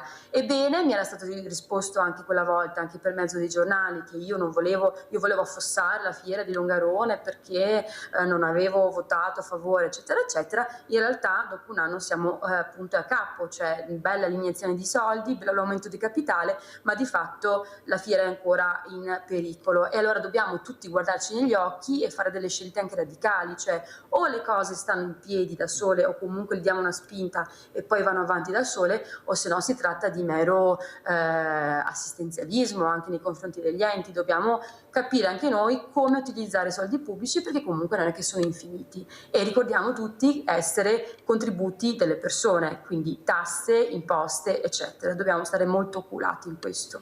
Infatti io è da un pezzo che chiedo trasparenza su quelli che sono anche i progetti che vengono realizzati. Noi dobbiamo capire, tu hai i soldi, perfetto, cosa hai fatto con questi soldi, perché sono anche i miei soldi, e anche la centenaria, se ancora in ragione, ha diritto di capire, visto che paga ancora le tasse, come vengono spesi, perché tutti hanno diritto di sapere. Il problema è che c'è veramente proprio un girarsi dall'altra parte, di spostare il cerino, questa trasparenza che non vedo. Noi la vediamo anche sul pagamento delle bollette. Vai a leggere tu una bolletta se ci riesci, devi essere accompagnato per leggere la bolletta, ma qualsiasi cosa, leggi un'etichetta, tu quando vai a fare gli acquisti, se riesci a capire cosa è scritto su quell'etichetta, che poi è talmente piccolo che ci vuole il cannocchiale, ecco, e soprattutto la data anche di scadenza. Ecco, vai a cercare dov'è la data della scadenza, cioè la trasparenza. Ecco qua, visto che la data di scadenza è trasparente, perché non si vede quasi sempre, ecco, io vorrei anche la trasparenza sul denaro pubblico. Non è un diritto umano la trasparenza sui soldi che vengono spesi dagli amministratori, sia a livello locale che provinciale, che regionale, che nazionale, perché qui tutti fanno tutto con i soldi nostri, però i nostri servizi, quelli che veramente servono, non ci sono, o poco. Non abbiamo i servizi, per noi sono tutti sempre senza soldi. E dove hanno lasciato la patata bollente? I sindaci. I sindaci, che sono quelli che hanno meno stipendio di tutti, hanno da risolvere 1000 problemi: sicurezza, casa, fragilità, ascolto. Cioè, ma io mi domando, e gli altri li paghiamo a far cosa a questo punto? Cosa fai nelle commissioni? Cosa hai gestito? Ecco, un'associazione culturale all'interno anche il diritto umano. Ad esempio, io avrei piacere che il dottor Bidinotti sedesse all'interno di un tavolo regionale per capire quali sono anche i diritti umani. Cos'è il diritto umano nel 2026? Perché faccio fatica, dottor Bidinotti, a capire. Ho capito che ho i doveri, ma ho anche dei diritti. Perché ti dicono sempre, è il tuo dovere, e il mio diritto qual è? Prego, dottore. Sì, allora approfitto di vedere qual è il mio ruolo in questo momento, in cui sono completamente d'accordo con le cose che avete detto e anzi apprezzo moltissimo questo sindaco pecora nera, perché io sono anch'io a mio modo una pecora nera, no? Andavo in India, quando tornavo mi vedevano come un essere strano così. Ma il punto importante che si caratterizza nel lavoro che io faccio è il fatto che sono anche professionalmente uno psicologo. Io vorrei che in questo centro che ho creato tanti anni fa e che continua nella stessa direzione, che guardassimo dentro anche a noi stessi, perché possiamo criticare le autorità politiche che sono però l'espressione di chi poi li ha mandati lì. Possiamo criticare, e giustamente, e non star zitti su queste cose, ma dobbiamo capire che le società e i politici sono derivati da un riflesso. Anche noi abbiamo delle volte dei piccolissimi interessi che magari non sono quelli macroscopici e non sono a quel livello lì, ma dobbiamo vedere qual è la nostra parte, cioè non solo appunto ideologicamente fare, non so, la carità, ma avere un sentimento profondo verso gli altri. E questo sentimento profondo, che io faccio riferimento alla pietas, no, dei nostri predecessori latini, no? Che era un sentimento nobile, grandissimo, che teneva conto della famiglia, della società, del benessere, ma anche non dobbiamo dimenticarci di noi stessi, e quindi anche questo per me è un punto importante. Se noi abbiamo il coraggio di guardarci dentro e di vedere di essere veramente in sintonia con quello che auspichiamo a livello ideologico o mentale, allora qualcosa potrebbe cambiare. Io non sono illuso che cambierà in pochi anni, ma almeno, e questo è il tema importante, ai figli e ai figli dei nostri figli, data la mia età, no? Abbiamo Livio da Padova, mi dispiace per Claudio. Claudio, vedi se riesci a prendere la linea, ma ti ha fregato Livio. Vai Livio. Ciao Mirella, saluto i tuoi ospiti. Mi rivolgo al sindaco del Cadore, di come si chiama il paese? Pieve di Cadore. Di Pieve di Cadore. Non trova, sindaco, che è una cosa vergognosa che il Veneto, stretto da due regioni autonome, il Friuli e il Trentino, debba ancora, non gli sia data ancora l'autonomia. Una legge che abbiamo votato il 95% dei veneti, e siamo ancora qui che l'attendiamo. E non trova lei che sarebbe invece urgente che questa autonomia il Veneto l'avesse nel più breve tempo possibile? Grazie e vi saluto. Grazie Livio, prego sindaco. Ma io credo che tutti i passaggi per l'autonomia siano già stati fatti, almeno formalmente. C'è stato un referendum, poi in realtà è stato anche tradito poi dai fatti, perché attualmente c'è una legge sull'autonomia, è stata approvata in Parlamento e stanno discutendo, da quello che so io, i vari regolamenti per l'applicazione della legge, e soprattutto stanno stabilendo tutti quelli che sono un po' i livelli minimi di servizio nelle varie regioni. Quindi l'involucro c'è, secondo me è la sostanza che manca, cioè questa legge sull'autonomia che pure esiste, io non ne vedo i benefici, ma io sono molto scettica, per quanto riguarda la questione autonomia, sono veramente scettica. Io non credo che l'autonomia possa essere la chiave per risollevare il Veneto. Dobbiamo innanzitutto capire come utilizzare i fondi di cui già disponiamo e utilizzarli in una maniera più opportuna. Per esempio, io le faccio questo esempio, c'è anche una legge sulla montagna, perché poi ognuno guarda il suo, no? C'è lo Stato, ci sono le regioni, ci sono poi anche le province.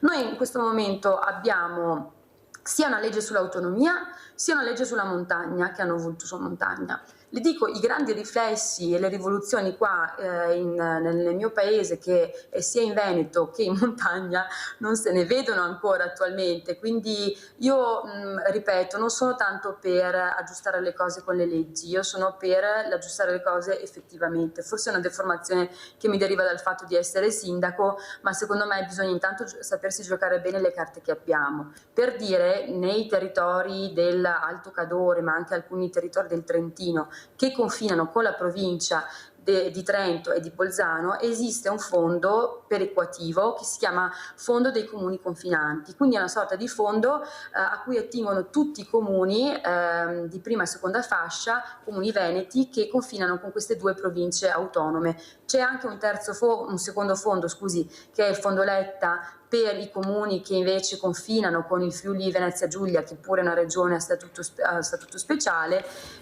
Il problema molto spesso è anche come utilizzare questi fondi, cioè a volte i sindaci hanno questi fondi ma non riescono a mettere a terra i progetti e quindi spendere questi soldi, e ci sono progetti anche fermi da parecchio tempo, quindi il problema molto spesso è più la burocrazia che l'autonomia, se devo essere sincera. Molto chiara, grazie, veramente. Sindaco, appoggio anch'io quello che ha detto, veramente è stata chiarissima, e Livio è proprio così, guarda, che qualcuno la sa raccontare, invece la verità è quella che ha detto, ecco, la sindaca, e forse qualcuno deve ascoltare quello che ha detto, perché lei è nel pezzo. Ecco, i sindaci sono veramente nel pezzo e sanno i problemi che ci sono e nessuno li risolve, purtroppo per noi. Allora abbiamo Giulia da Venezia, vai Giulia. Sì, Mirella cara, ciao. Ciao. Buongiorno a tutti e anche ai tuoi cari ospiti che hai là. Allora Mirella, io vorrei parlare della giornata della memoria. Sì. Perché Mirella, ho ascoltato tutti, però il discorso del presidente Mattarella, Mirella, allora sai che io Mirella sì, parlo sempre della guerra, di quelli che non l'hanno fatta. E allora ti avevo detto che mio figlio mi aveva regalato un libro dei volonterosi carnefici di Hitler. Allora il Presidente della Repubblica quel giorno, che ce l'ho qua in mano il libro, ha nominato questo libro Daniel Johann Goldhagen. E io lo leggevo 10 paginette alla volta perché sono tanto sensibile e poi soffrivo molto. 650 pagine quasi. Una cosa atroce, Mirella. È per questo che quando telefono che dico che quelli che sono là che ci governano non hanno fatto nessuna guerra, ma forse non hanno letto neanche questo libro qua. Perché io ne leggo di libri, Mirella, questa è la storia, perché ci sono anche i carnefici che sono andati al processo di Norimberga e non sono stati condannati. E allora io vorrei dire anche, la senatrice Segre ha detto che aveva tanti giovani là davanti, che erano rientrati da Auschwitz, che le chiamano gitte, quei giovani che vanno là a visitare Auschwitz. Mi sembra, Mirella, che gitte non siano, perché i nostri giovani, Mirella, vanno loro là, non vanno quelli che dicono guerra, guerra, guerra, vanno loro. E gli ha chiesto la senatrice cosa ti è a quei giovani, li ha interrogati, cosa hai provato su quello che sei andato là. Abbiamo provato tanto, non lo so, terrore toccando le trecce, Mirella, le trecce delle persone.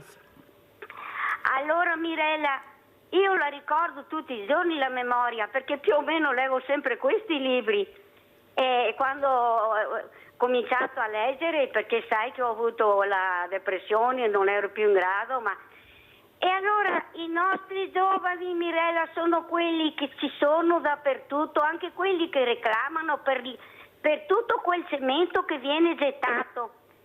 E allora dico, perché quando sarà ora di restituire quei soldi del PNR, toccherà ai giovani? E allora io ringrazio molto questi giovani. E poi Mirella, voglio dire una cosa grande, che Dio ci conservi il nostro Presidente della Repubblica Sergio Mattarella, perché non ne avremo più di quelle persone là. Giusto, onesto, tutto quello che si può dire del Presidente. Ti ringrazio tutti, ti ringrazio Mirella cara, ciao, vi auguro una buona giornata e vi saluto tanto. Cara Giulia, vede dottor Bidinotto la saggezza di questi diversamente giovani che sanno cosa vuol dire la fame, che hanno provato la miseria, non la povertà che è diversa, che sanno invece valorizzare i giovani che se li intrighi anche con la loro storia, perché riguarda anche loro, riescono a capire cosa è il vero e cosa è il falso.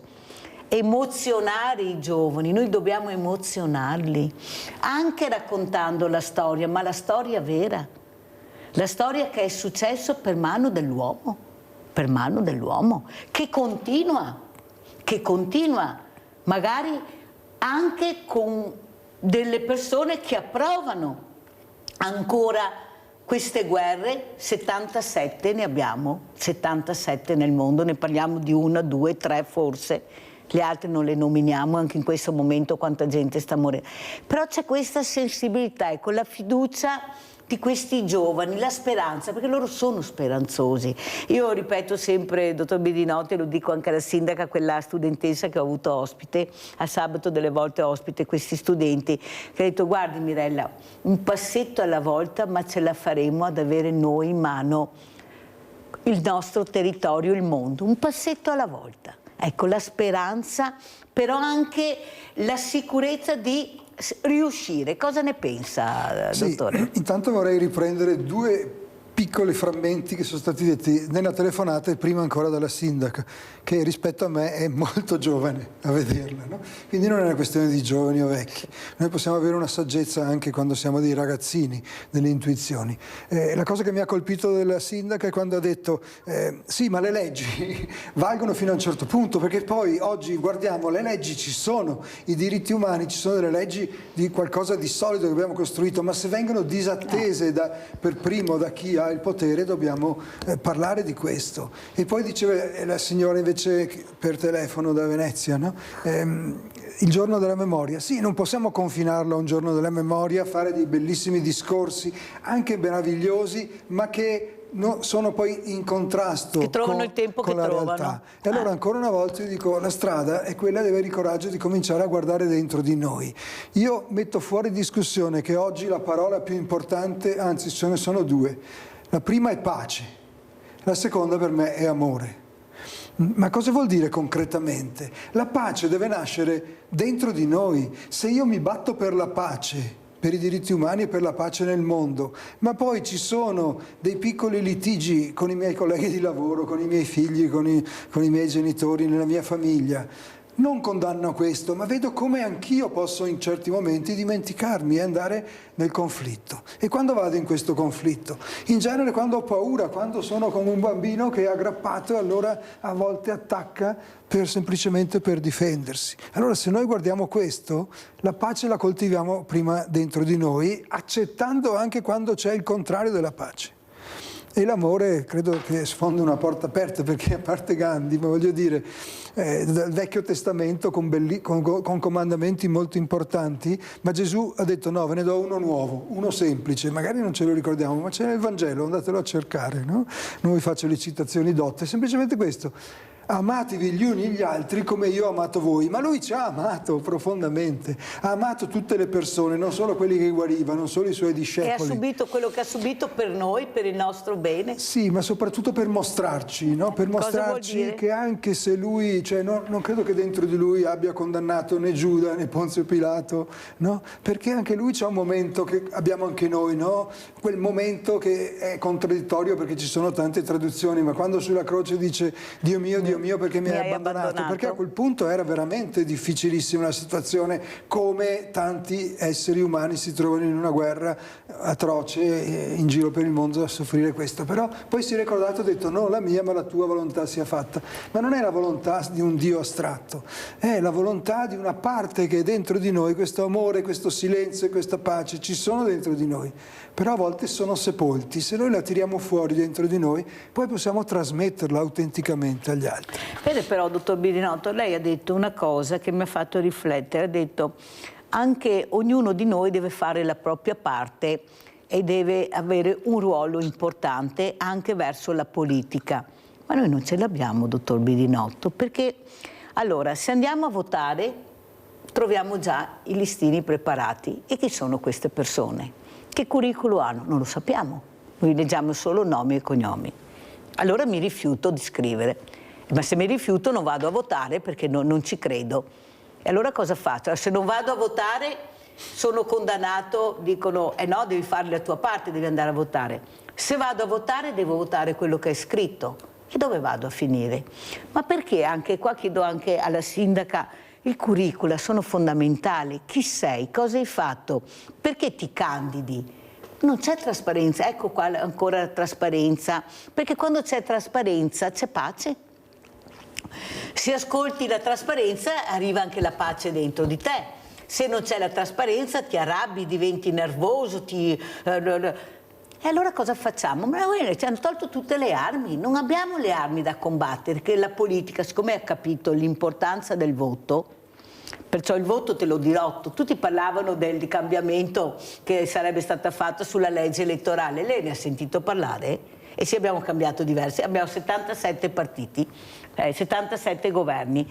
Le sembra che parlino del cambiamento? No, perché le segreterie diventano importanti, la segreteria manovra quello che è il politico, che il politico alza, bassa, quasi sempre.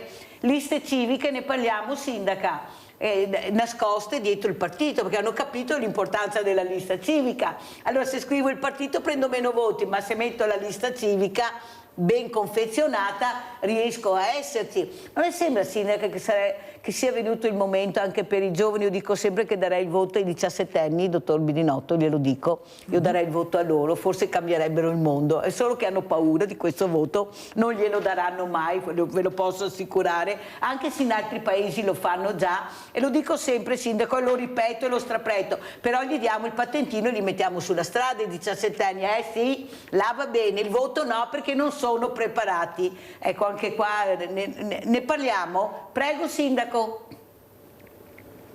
Ma io concordo con le riflessioni della signora prima sui giovani e concordo sul fatto che tutta questa retorica anti-giovani, no? Che i giovani sono solo capaci ormai, no? di vizi, sono capaci di indifferenza, non sono più appassionati alla politica, ma non è vero niente. Io non sono neanche una giovanilista, cioè non è che, diciamo, una persona, come si diceva prima, non viene qualificata per la sua età. Ci possono essere bellissime persone diversamente giovani, come dice lei, o viceversa, però avere un po' di freschezza e delle idee nuove è fondamentale in politica. Vede, io sono diventata sindaca a 30 anni e lo dico molto schiettamente, io mi sono data la zappa sui piedi dal punto di vista professionale, perché interrompere una carriera da avvocato a 30 anni capisce bene che non è il massimo della vita, no?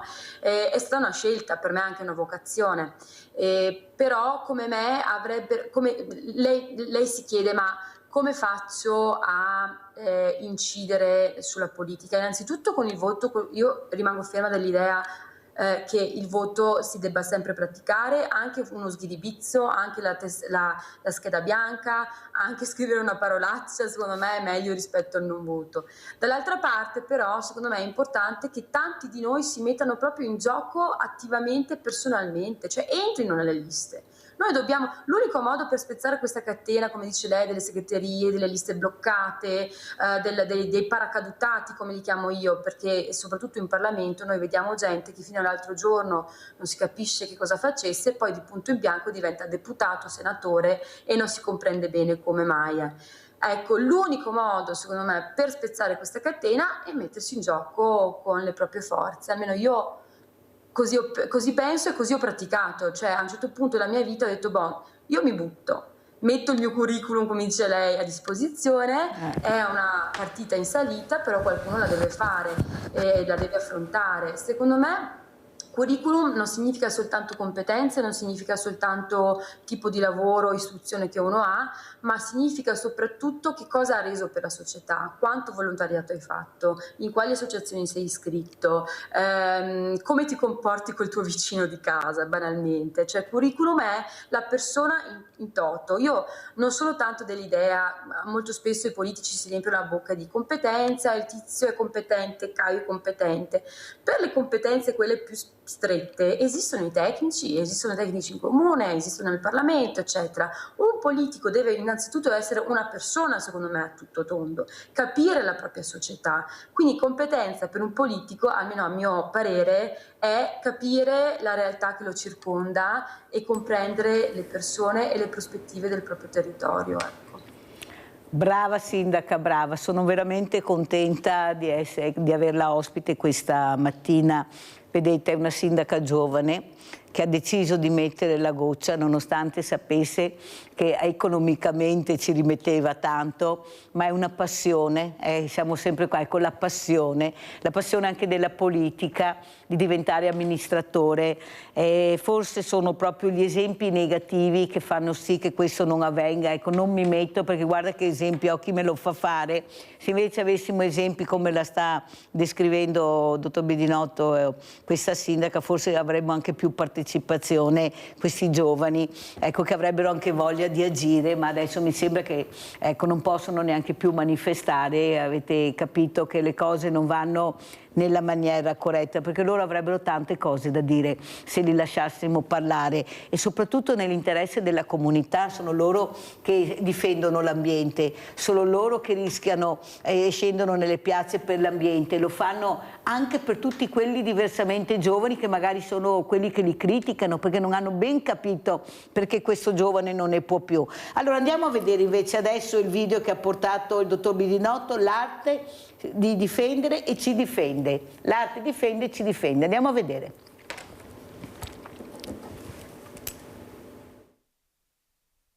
Quando è iniziato il blocco, l'8 marzo è stato così, mi ha un po' balenata, poi l'ho messa da parte e infatti poi ho iniziato il 28. Ho mostrato a qualche amico così, ho fatto una prova di 4-5 persone, a mandare per 2 giorni un quadro la mattina, e ho visto che l'idea piaceva molto, insomma. E quindi ho iniziato con regolarità, sempre tra le 8:10 e le 8. Se poi arrivava a 8 un minuto, qualcuno già aveva mandato un messaggio. Era preoccupato, protestava. Pensate cos'è, del 48 anni fa, una roba del genere, no? Del 72. 72. E vedete che assomiglia, ovviamente, chi conosceva questo Zoom con tutte le finestre, ma questa gente, come si chiama il titolo? C'è la parola finestra dentro, no? Sì, vita alla finestra. Vita alla finestra. Ci sono proprio queste finestre che sembrano le finestre di Zoom, è quasi profetico, lasciatemi la parola, insomma, voglio dire, comunque ha una sua forza, cioè parla del collegamento, parla dell'isolamento, sta parlando di qualcosa che è uno dei temi principali al giorno d'oggi, no? Molto interessante, dottore. Lo spieghiamo allora per quelli che magari non hanno ben capito. È solo un frammento, è un video del 2020, è un omaggio per me all'arte che è importante nella mia vita, perché ho cominciato a dipingere a 14 anni e continuo tuttora, ed è una parte importantissima. E qui c'è anche un omaggio a questo mio amico che è scomparso lo scorso anno, Paolo Del Giudice. A Treviso è un nome che si conosce benissimo, e non solo a Treviso. In questi giorni c'è una mostra importante a Roma, alla Galleria Sargentini, dove ci sono 2 opere sue e una mostra di ritratti di altri, no? Ma qui cosa succedeva? Io ho saputo, cioè questo è il Flying Sofa, cioè il divano volante che iniziava. Questa era una trasmissione fatta in una transizione in cui ero in una piccola stanza, perché tanto non poteva entrare nessuno, no? Non si poteva. E lui, ho scoperto che aveva fatto questa cosa, aveva iniziato usando WhatsApp e pubblicava ogni giorno delle sue opere, le commentava. Ed era un suo modo per restare in collegamento. Allora l'ho invitato a un incontro che è durato molto di più, è durato un paio d'ore, no? E per farlo incontrare con delle persone, perché secondo me l'arte e la bellezza ce l'ho dentro di me, no? Come la passione, sono qualcosa che serve per poter veramente cambiare il mondo, no? E prima, per riallacciarmi anche velocissimamente a un'altra cosa che ha detto saggiamente, no?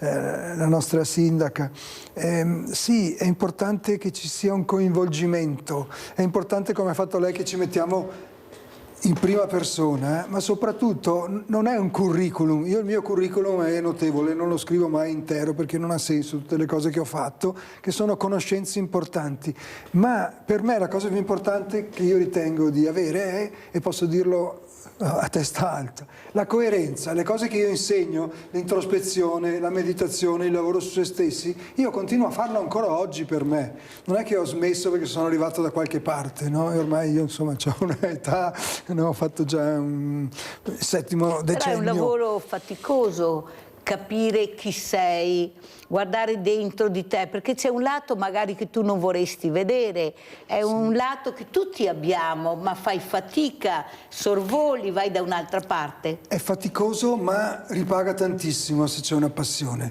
Mi viene in mente una scena bellissima, io amo anche i film, la cinematografia e uso delle scene per far capire delle cose di noi. C'è un film bellissimo di un altro grandissimo personaggio italiano, Massimo Troisi, Ricomincio da 3 credo sia. A un certo punto nel film sta litigando con la sua fidanzata, che è la Giuliana De Sio come attrice, e lei gli dice arrabbiatissima: vuoi che ti dica veramente cosa penso di te? Vuoi che ti dica veramente? E lui alla napoletana dice: no, Bicchi, non lo voglio sapere.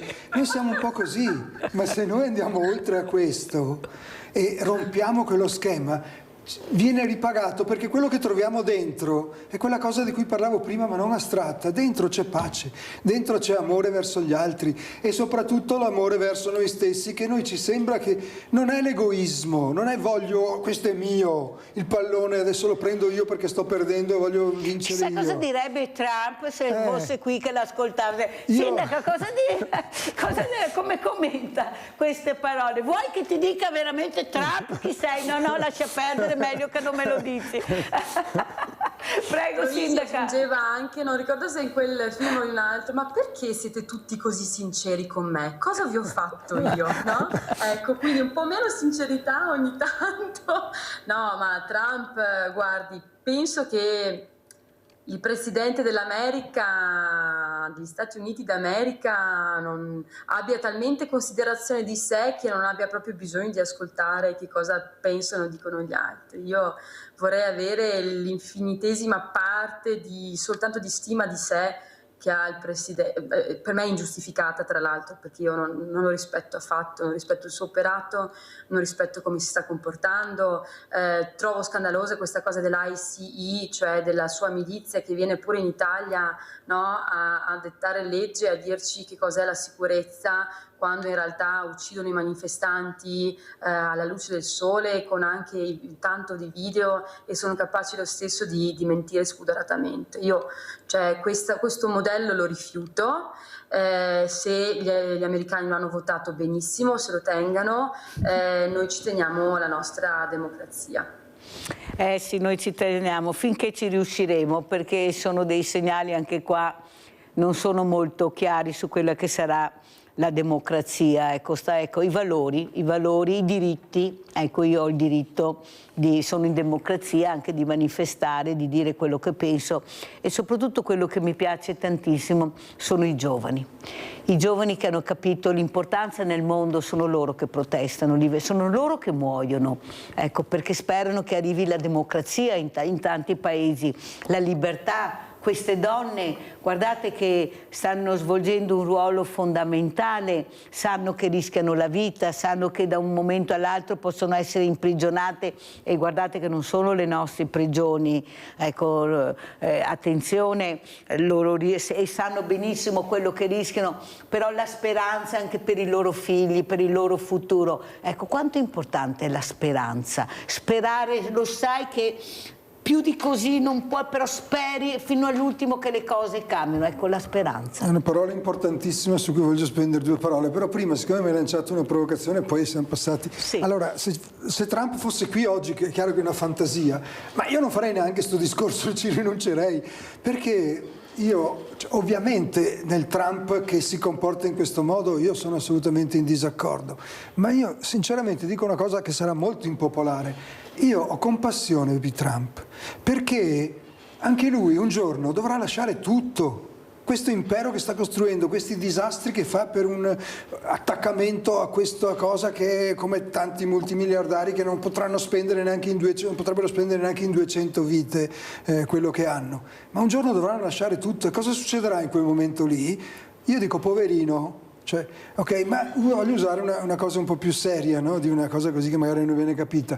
C'è un discorso bellissimo che è attribuito a un personaggio importante, una donna che è responsabile della Groenlandia, la quale nel suo discorso lunghissimo a un certo punto dice: sì, ma noi resisteremo, certo, ma magari ci saremo sconfitti, ma alla lunga, e dice, tra 100-200 anni Trump e tutti gli altri non ci saranno più, e allora noi che abbiamo imparato durante le tempeste di neve a restare chiusi in un posto sicuro per 2-3 giorni lo faremo per decine di anni, ma abbiamo fiducia che un giorno trionferà. Ecco, questa è fiducia. Sì. È quello che ha detto la studentessa che le ho detto prima, un po' alla volta ce la faremo, un passetto alla volta. Solo che mi piacerebbe usare la parola fiducia sostituendola con la parola speranza, perché la mia conoscenza del latino, no? Spero, prometto, iuro, vogliono tutti l'infinito futuro. La speranza è debole in sé, la speranza ci fa pensare a qualcosa che sarà nel futuro. Però, dottor Bidinotto, la fiducia è che questo... La fiducia è diversa, no? È solo una questione linguistica. Dottor Bidinotto, vediamo se la sindaca è d'accordo con Mirella. Io spero in quella persona perché quella persona mi dà fiducia, però prima spero. Non ho fiducia, prima spero che arrivi una persona alla quale dare la mia fiducia. Ascolta, solo una battuta, non voglio convincerti, assolutamente, va bene questo. Tantissime persone usano la parola speranza, io dico solo, l'ho sostituita con fiducia, perché? Perché sperare ci mette nella condizione di un bambino che spera che Babbo Natale gli porti un dono, che l'angelo custode lo segua, siamo sempre affidati agli altri. No, io ho fiducia che dentro di me e dentro di ciascuno di noi c'è una forza che un giorno emergerà. Sentiamo la sindaca. È nel presente, devo non correre. nel futuro. Sindaca, cosa dice? Spero, ho fiducia e poi vedremo. Ritorniamo bambini tutti, alla fine poi ritorniamo tutti bambini a una certa età e abbiamo forse più speranza che fiducia. Prego, perché l'abbiamo persa per strada.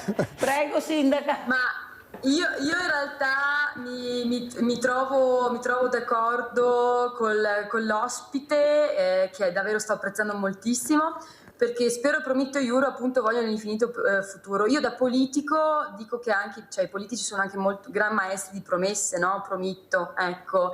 E le promesse molto spesso generano speranze, però molto spesso queste speranze si rivelano essere vane. E da qui nasce questa rottura di fiducia tra i politici, o comunque la politica in senso ampio, e la cittadinanza. Io invece sono per costruire la fiducia pian pianino con le opere e con le azioni quotidiane, perché soltanto così si recupera un rapporto davvero fiduciario con il prossimo. Io a Pieve agisco così, in questi 2 anni e mezzo, 3 di mandato ho sempre fatto così e vedo che paga, perché alla fine la credibilità di una persona viene data non tanto dalle promesse e quindi dalle speranze che genera, ma dai fatti. Allora andiamo a vedere questi diritti umani, queste manifestazioni, poi le commentiamo e poi salutiamo gli ospiti. Andiamo a vedere il servizio.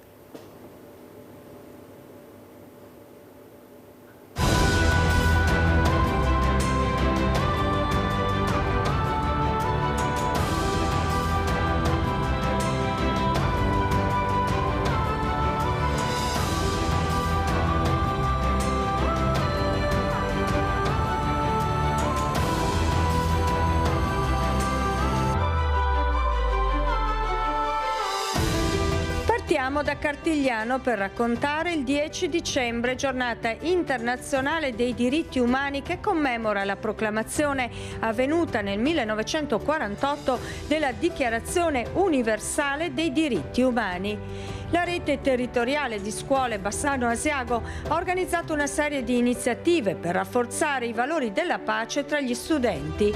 Qui siamo a Marossica, le bandiere di tutto il mondo sulla piazza animano la scacchiera in un trionfo di colori. Da Marossica a Rossano Veneto, anche qui le scuole sono coinvolte per diffondere il concetto di pace e di diritti umani. Abbiamo in tutte le scuole del territorio organizzato degli eventi o delle manifestazioni o dei flash mob come nel nostro, in cui i ragazzini diventano veri testimonial dell'educazione ai diritti umani e alla pace. Nonno.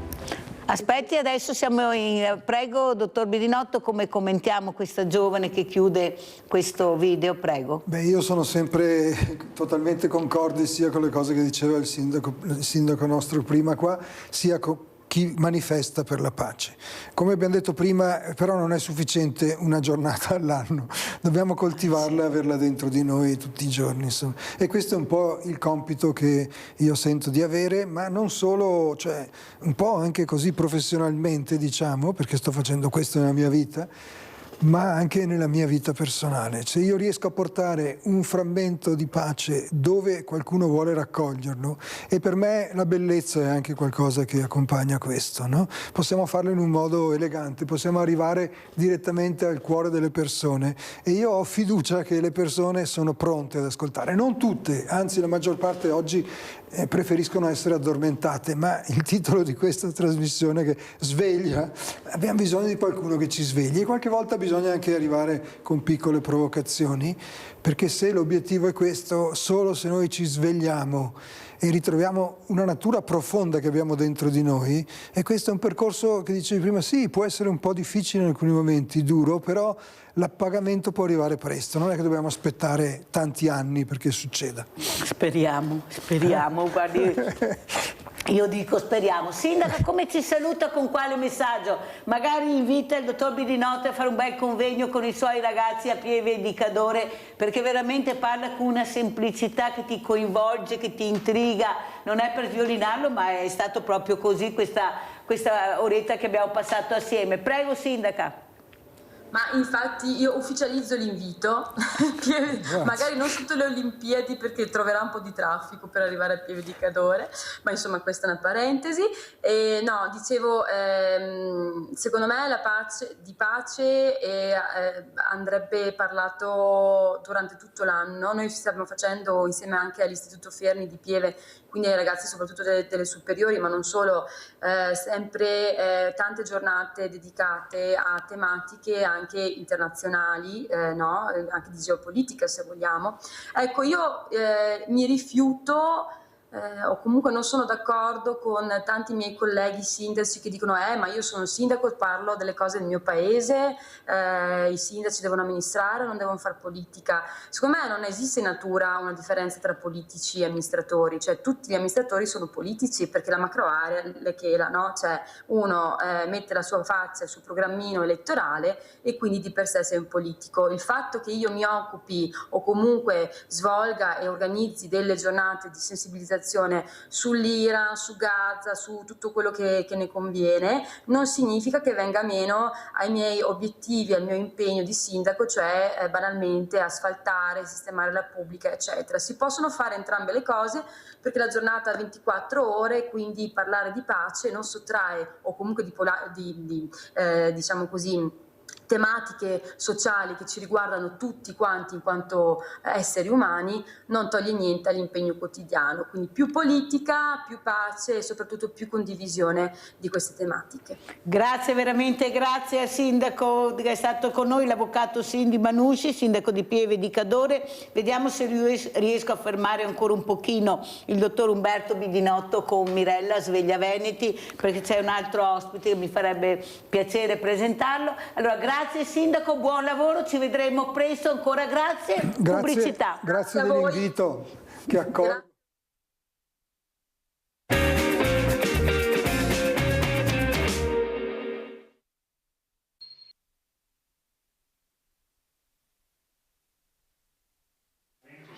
Sul piatto la legge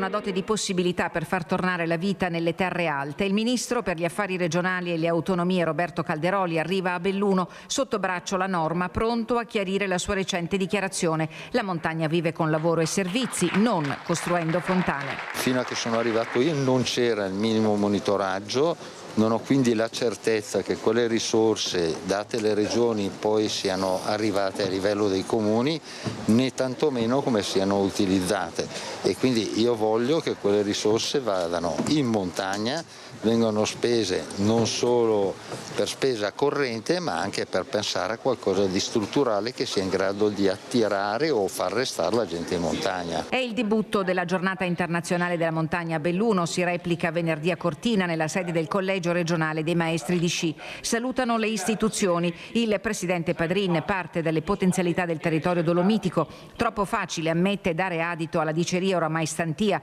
che dalla montagna parte il solito piagnisteo, però rivendica autonomia e risorse, la trasformazione delle regole del Fondo Comuni Confinanti, l'attuazione della legge sulla montagna, le regole di ingaggio dell'idroelettrico, benefici concreti, mentre dal palco invita il Ministro agli Stati Generali della provincia del 23 e 24 maggio 2026. Sicuramente risorse ne hanno portato anche i collegamenti che sono assolutamente indispensabili.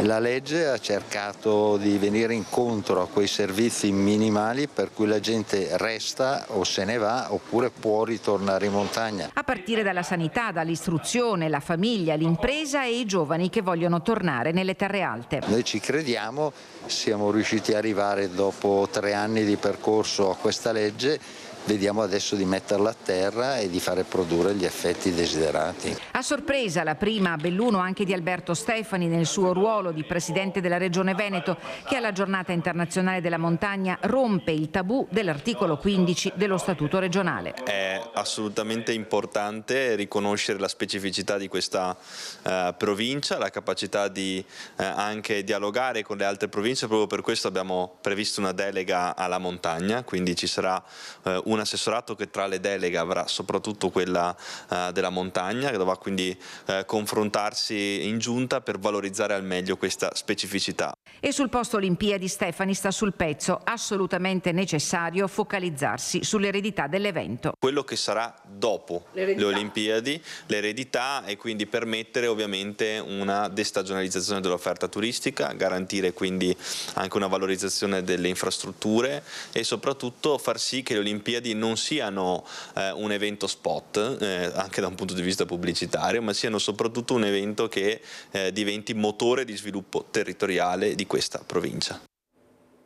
Ringrazio e saluto Wanda Bonardo, Presidente CIPRA Italia, collegata con noi da Ivrea. Parleremo di ghiacciai, di neve, di tante cose, di montagna. Certo, sono rimasta perplessa, Presidente, quando ho sentito l'onorevole Calderoli che ha detto che non sappiamo dove vanno a finire i soldi che diamo ai comuni, se non sa loro, pensi noi cosa sappiamo. Questa è la trasparenza, è il massimo. Non so io se si sentono quando dicono certe cose o rilasciano delle interviste. Come vede lei la situazione? Le presento anche questo psicologo, il dottor Umberto Birinotto, che è un circolo culturale, abbiamo parlato di diritti umani. Ecco, cosa vede nel futuro, come si apre questo 2026? Presidente, vediamo che sensazione ha, prego. La situazione sicuramente non è facile, perché pensiamo a quel che sta accadendo a livello internazionale, che in qualche modo si riflette dappertutto, anche sulle montagne. Dopodiché, cercando di capire che cosa accadrà alle montagne prossimamente, insomma, diciamo che volendo c'è parecchio da dire su diversi ambiti, cogliendo differenti aspetti, perché sicuramente vale il discorso per cui le montagne devono essere valorizzate per quel che sono, e soprattutto le comunità montane. E le comunità montane devono essere aiutate a restare. Aiutate a restare cosa significa? Significa che devono esserci i servizi adeguati, parlo di scuola, di sanità e di trasporti. Ecco, questi sono un po' gli obiettivi di fondo. Dopodiché ci sono anche altri aspetti da prendere in considerazione, perché noi sappiamo benissimo che le montagne sono soggette all'influenza della crisi climatica più di altri luoghi, e che devono in qualche modo adeguarsi a questi cambiamenti. L'adeguamento deve avvenire anche con delle scelte di sviluppo locale, magari nuove, magari andando su percorsi che ancora non si conoscono, ma non per questo non devono essere affrontati. Cosa vuol dire CIPRA? Così spieghiamo bene con chi stiamo parlando. Prego, Presidente. Sì, CIPRA è la Commissione internazionale per la protezione delle Alpi. È organizzata con delle sezioni in ciascun paese alpino, quindi siamo 7 sezioni, poi con un coordinamento internazionale che ha sede in Liechtenstein. E CIPRA ha più di 70 anni, è nata da alcuni esperti, soprattutto accademici, poi piano piano ha assunto una dimensione forse anche un po' diversa, per cui non ci si occupa solo, diciamo così, di natura, ma anche di sviluppo locale. Infatti la denominazione è CIPRA, benessere nelle Alpi. Ancora è profondamente collegata con la Convenzione delle Alpi, che come penso sappiate è un protocollo siglato dai vari paesi alpini a livello di governi. Questo protocollo d'insieme ha poi dei suoi protocolli specifici, dal protocollo turismo al protocollo trasporti, protocollo natura, eccetera, eccetera. Esiste un segretariato e questo segretariato organizza parecchie attività proprio per favorire le politiche della montagna, e noi come CIPRA siamo osservatori nei vari board. Io ad esempio sono nel board, sono ben in 3 board, sono nel board biodiversità, nel board clima e ancora nel board che si sta occupando della stesura dell'11° report sullo stato delle Alpi, che proprio perché siamo nell'anno internazionale, 2025 l'anno internazionale dei ghiacciai, si è deciso di dedicare soprattutto ai ghiacciai e alla criosfera, ovvero ghiacciai, neve e anche terreno perennemente ghiacciato. Più chiaro di così, la ringrazio perché fa capire tante cose, poi sentiremo anche il dottor Beninotto se vuole fare una domanda alla Presidente, però prima abbiamo Antonio da Padova. Vai Antonio. Buongiorno Mirella, buongiorno anche agli ospiti. Sento sempre dire che il governo, politici, fanno interventi per lo sviluppo della zona della montagna. Io so che invece la montagna è stata devastata, rovinata, praticamente gli hanno segato 800-900 araci vecchi secolari per fare queste piste, autostrade, alberghi, tante cose hanno fatto. Praticamente la montagna è stata devastata. Per quale motivo? Per valorizzarla. Ma a me mi sembra che valorizzare la montagna vuol dire creare più boschi, creare più, come si chiama, anche per la natura stessa, per tanti animali che è stata devastata. E diciamo la verità, il problema in Italia non è che tu, governo, devi devastare. Il governo dovrebbe detassare la povera gente dovrebbe avere più soldi in tasca per spenderli e per creare un'economia, perché l'economia la fa il popolo, non la fanno i politici. I politici non hanno mai lavorato, loro non fanno politici, non fanno sviluppo, loro devastano. Difatti Mirella si vede in 20 anni. Guarda come siamo ridotti in 20 anni per colpa di questa politica. Ma io Mirella, ma gli anziani, quei vecchi come me, perché non dicono qualcosa di come si viveva negli anni 70-80? Ma perché non interviene nessuno per dire che avevamo tanti soldi in tasca negli anni 70-80 e adesso non abbiamo neanche una lira perché siamo tassati a morte? Niente, si inventano tante boiate per rovinare questo popolo. Buongiorno e grazie. Allora, dottor Beninotto, abbiamo sentito Antonio molto arrabbiato, demoralizzato, abbiamo sentito anche la Presidente, anche loro coprono dei ruoli importanti, bisogna vedere come riescono anche poi a intervenire, perché siamo sempre là, allora bisogna anche intervenire, ma bisogna vedere come, quando, perché e se ti lasciano intervenire come vorresti intervenire, prego. E soprattutto valorizzare, parola valori che prima non abbiamo parlato, valorizzare. Sarà la signora che risponderà nel merito avendo delle conoscenze molto più profonde di me. Io voglio solo dire a chi ci ascolta e anche a lei che io amo profondamente la montagna. Nella mia storia personale, prima raccontavo prima di appena finita la laurea ho fatto un viaggio mio e in questo viaggio ho dedicato anche 20 giorni a fare tutto un giro delle cime, non sulle cime, non sono uno scalatore, ma una passeggiata grandissima sopra Kathmandu, arrivando a metà percorso a un Torong Pass che è a 5.500 metri, un po' incosciente, ma credo che, come ho detto poco fa, noi oggi ci dobbiamo occupare della cosa più significativa, i diritti umani che vengono calpestati, ma ci sono i diritti di ogni essere vivente e dicevo che per me la natura, le montagne, i fiumi, i torrenti, gli alberi sono parte della nostra vita e dobbiamo tutelarli, ma attraverso questo rispetto e amore profondo. Questa è la mia idea, perché è così, cioè noi siamo parte. E le montagne sono una parte integrante, per noi in Italia le Alpi sono qualcosa di importantissimo. E quindi magari rivolgo a mia volta una domanda alla dottoressa, cioè qual è specificamente il compito che stanno assolvendo, che secondo me comunque da quello che ho intuito è molto importante, e c'è anche lo spazio o non è il loro ambito quello di far sì che chi frequenta la montagna abbia informazioni maggiori e maggiore rispetto e amore? Presidente, come risponde? Prego. Beh, diciamo che entrambe le domande contengono un sacco di argomenti per cui in poco tempo è difficile dare una risposta esaustiva, però proviamo. Allora, proviamo intanto a dire due cose rispetto alle considerazioni dell'ascoltatore. Allora, la montagna, le Alpi. Le Alpi sono cambiate molto in questo ultimo centinaio di anni. Soprattutto sono cambiate dal dopoguerra, perché dal dopoguerra è cresciuta l'industria dello sci, che è l'industria fondamentale della montagna. Ne definiamo industria dello sci e tutto quello che è collaterale.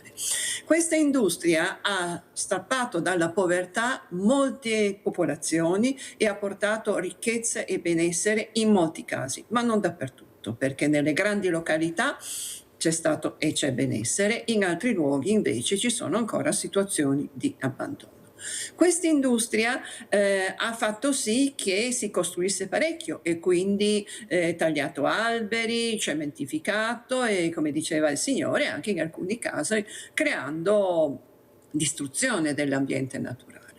Ora, questa industria deve fare i conti con tante questioni, ovviamente anche con crisi internazionali, ma soprattutto con la crisi climatica.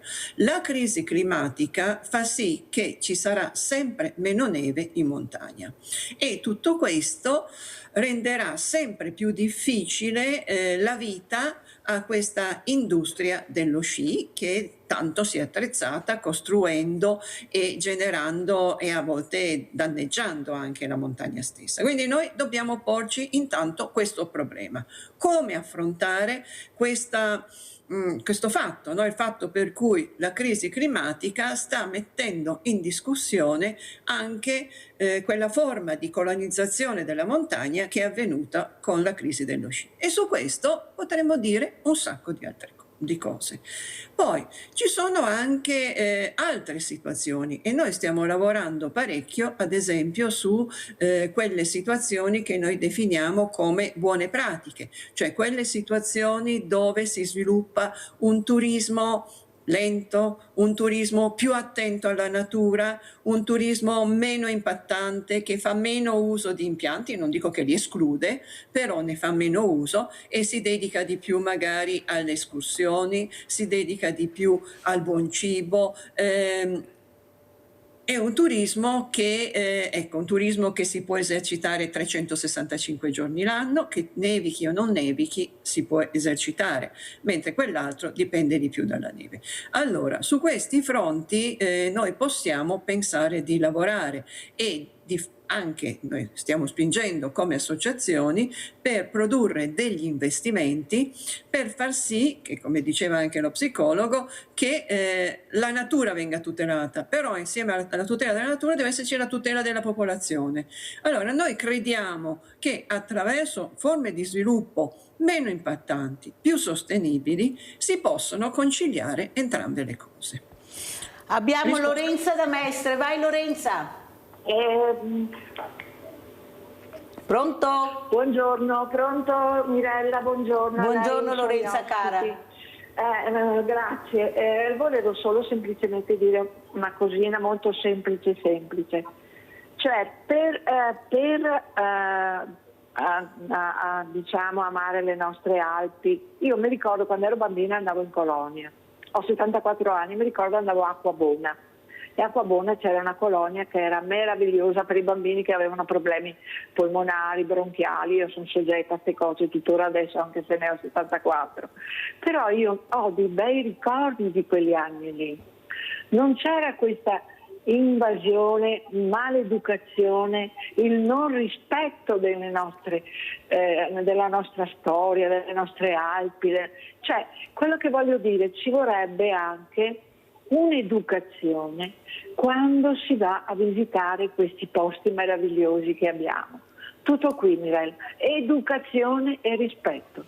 Grazie Mirella. Guarda Lorenza, ti ringrazio per quello che hai detto, perché le tue parole me le confermano i sindaci che veramente si occupano di montagna, la maleducazione di queste persone che arrivano senza capire cos'è il rispetto, e questo purtroppo fa molto male perché coinvolge un po' tutti quanti noi.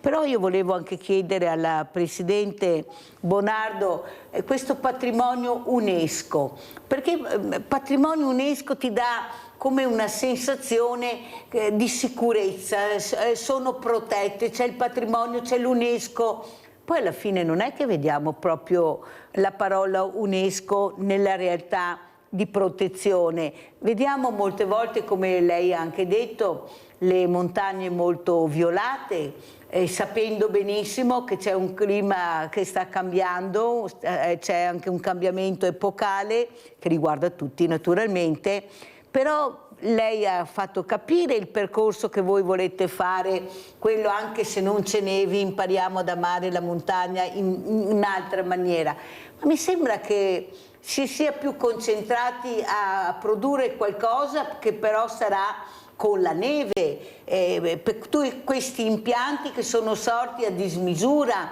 in molte località non servivano proprio, addirittura su posti dove ci sono delle frane che veramente fanno impressione. Cioè, cos'è allora la sicurezza? C'è questo comitato, ecco, nel momento che qualcuno decide che bisogna fare quella cosa, punto e basta. Le Olimpiadi sì, lo sport sì, però nella maniera giusta, nella maniera corretta. Invece non c'è trasparenza su questo, Presidente, non c'è, abbiamo visto violati delle esigenze che per noi normali dovrebbero essere di rigore. Faccio io, comando io, chi se ne frega di quelle che sono le regole o la burocrazia la sorpasso perché ho questo potere. Voi che potere avete, Presidente?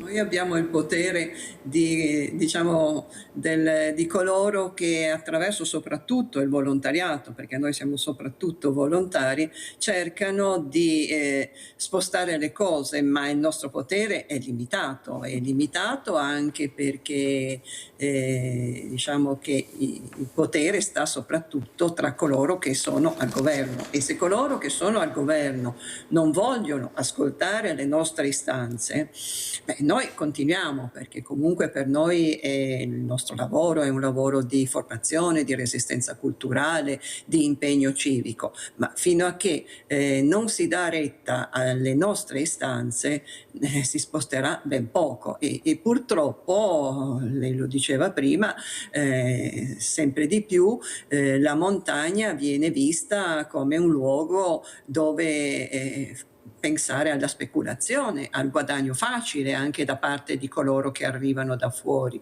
e quindi l'attenzione ai bisogni della natura, ai bisogni delle persone passa in secondo piano, e tutto questo determina anche quasi un atteggiamento di prepotenza che io non so quanto, ma può anche influenzare in molti casi anche l'atteggiamento così delle persone più semplici, che sono abituati così a prendere, cioè vedendo i prepotenti che si prendono tutto, si domandano: ma perché io non posso prendere e avere tutto quanto? E quindi insomma si taglia corto. Proprio oggi leggevo su Repubblica un bell'articolo di Massimo Recalcati che ricordava come spesso si è più facilitati nel non essere educati, a volte diventare anche violenti, perché è la via più facile, mentre invece la via dell'educazione, dell'attenzione richiede più spazio e più tempo e richiede percorsi lunghi. Ma allora la domanda è: perché coloro che governano non vogliono dare spazio ad altri tipi di percorsi che non daranno risultati subito, però permettono un rapporto di nuovo diverso con la natura, con un'attenzione maggiore agli ambienti, un'attenzione maggiore a quelle attività che sono meno impattanti. Vede, io ho fatto, e lo dico sia alla Presidente Bonardo che al Dottor Bidinotto, un convegno sulla biodiversità con veramente degli esperti. E molti partecipanti a questo convegno sono rimasti a bocca aperta perché non conoscevano neppure la parola biodiversità e l'importanza di questa parola. Tanto è vero che quando io ho sentito, qui è stato un politico a dire: ma vi siete lamentati tanto perché abbiamo tagliato un centinaio di alberi in montagna e ne pianteremo 10.000, ma non è la stessa cosa. È là il problema che loro non riescono a capire. Cioè non è la stessa cosa perché taglio 200 alberi e poi ne impianto 10.000. Tu hai ucciso quella biodiversità che regnava in quel posto meraviglioso, che non sarà mai come prima e non ci sarà la biodiversità di prima. Cioè, capisce che forse le parole importanti, urbanistica, biodiversità, vediamo cosa sta succedendo in Sicilia dove hanno costruito, ecco, su questo terreno che sta crollando tutto, però si parla di fare un ponte, anche se le notizie che arrivano dagli esperti dicono: guardate che non è possibile, è troppo pericoloso, voi non avete idea quanto pericolo. Eppure il business, ecco qua la parola. Prima abbiamo parlato di tante belle parole, dottor Bidinotto, però che regna sovrano è il business. Chi se ne frega dei valori, della natura, della biodiversità, dell'urbanistica che danno le regole del gioco? Perché devo fare business? Business regna sovrano anche nelle guerre, perché si uccidono le persone per il business ormai, per il territorio, per le pietre preziose, per le terre rare, per l'aumento di tutto quello che hai che non ti basta più, vuoi invadere. Prego, dottor Bidinotto, come chiudiamo? Io credo che qua si sfonda una porta aperta. Cioè, io sostengo che la religione più devastante che esiste nel pianeta in questo momento è quella dedicata al dio denaro. E allora qui dobbiamo interrogarci, e trovo molto saggio quello che ho sentito dire prima da questa associazione fatta anche in gran parte di volontari, di dare attenzione sì alle montagne, al territorio che ci dà tanto, ma anche di sostenere e di rispettare profondamente le popolazioni che là ci sono nate, che ci vivono, no? E talvolta questi vengono ingannati da, per esempio, guadagni facili. Allora bisogna perseverare, come un invito che vorrei fare più che una domanda, ma può rispondermi se vuole, perché credo che sia fondamentale che esistano ancora delle associazioni così, che siano collegate nel mondo. Non dobbiamo cedere, anche se i politici non ascoltano, non dobbiamo cedere, dobbiamo creare qualcosa che resterà nel tempo. Allora sentiamo come ci saluta la Presidente di Cipro Italia, Wanda Bonardo, con queste bellissime immagini che manderemo dei ghiacciai. Ha sentito cosa ha detto il dottor Bidinotto, Presidente, anzi vi stimola ancora di più a continuare anche col mondo del volontariato fondamentale a fare questo. Prego. E allora noi continuiamo perché siamo fatti così, cioè ognuno pensa di vivere la vita, dedicare la propria vita a qualcosa e io non potrei farne a meno. Però ricordo che se fossimo in tanti qualcosa si sposterebbe e io credo che ognuno di noi può fare qualcosa per il ruolo che ha, per le conoscenze, le capacità e il tempo. Quindi l'unica cosa che posso dire è di lavorare laddove ci sono delle situazioni dove si pensa all'ambiente, dove si pensa al benessere delle comunità, magari seguendo anche associazioni come Cipra, come io sono anche in Lega Ambiente, associazioni con Cipra e Lega Ambiente, noi facciamo la carovana dei ghiacciai, raccontiamo bene cosa sta accadendo, ricordando che bisogna fare qualcosa di diverso. Ecco, ancora raccontiamo anche la situazione con un dossier che ne vede diversa, racconta di cosa sta capitando alle montagne, facciamo i summit delle bandiere verdi, mettiamo insieme le persone di buona volontà che stanno lavorando per un turismo diverso, giovani, meno giovani, che con bed and breakfast, con lavori di agricoltura sostenibile, con tutta una serie di attività stanno con noi. Ecco, noi abbiamo bisogno di essere in tanti, perché se siamo in tanti contiamo e spostiamo le cose. Presidente, stiamo vedendo dei ghiacciai che fanno venire proprio la pelle d'oca nel vero senso della parola. Ecco, come commenta queste immagini? Lei che sa veramente che è nel pezzo, ma cosa sta succedendo? Io vi dico che dall'inizio del Novecento, perché il riferimento all'inizio del Novecento, sulle nostre Alpi sono spariti più di 200 ghiacciai, è sparita in termini di percentuale di ghiaccio un 60-70%. La Marmolada, che non è molto lontano da voi, sparirà nell'arco di 10-15 anni. Non ci sarà più ghiaccio perché è un po' troppo in basso, rimarranno solo i ghiacciai più in alto. Ecco, l'invito è a vederli adesso, perché i piccolini, i nostri nipoti, non li vedranno più. Quindi questi ci fanno toccare con mano la realtà e, come dicevo, guardiamo, osserviamo e tiriamoci sulle maniche. Allora un messaggio, che messaggio importante vuole lasciare? Un minuto, Presidente, la prego, lanci veramente un appello. L'appello, come dicevo, lo ribadisco, è tutti insieme diamoci da fare, tutti insieme sforziamoci, anche se il mondo sembra andare nel verso contrario, ma noi dobbiamo comunque pensare che se c'è una speranza, questa speranza esiste tra le persone oneste, tra le persone che si danno da fare, tra le persone che amano la natura e amano il benessere di tutti.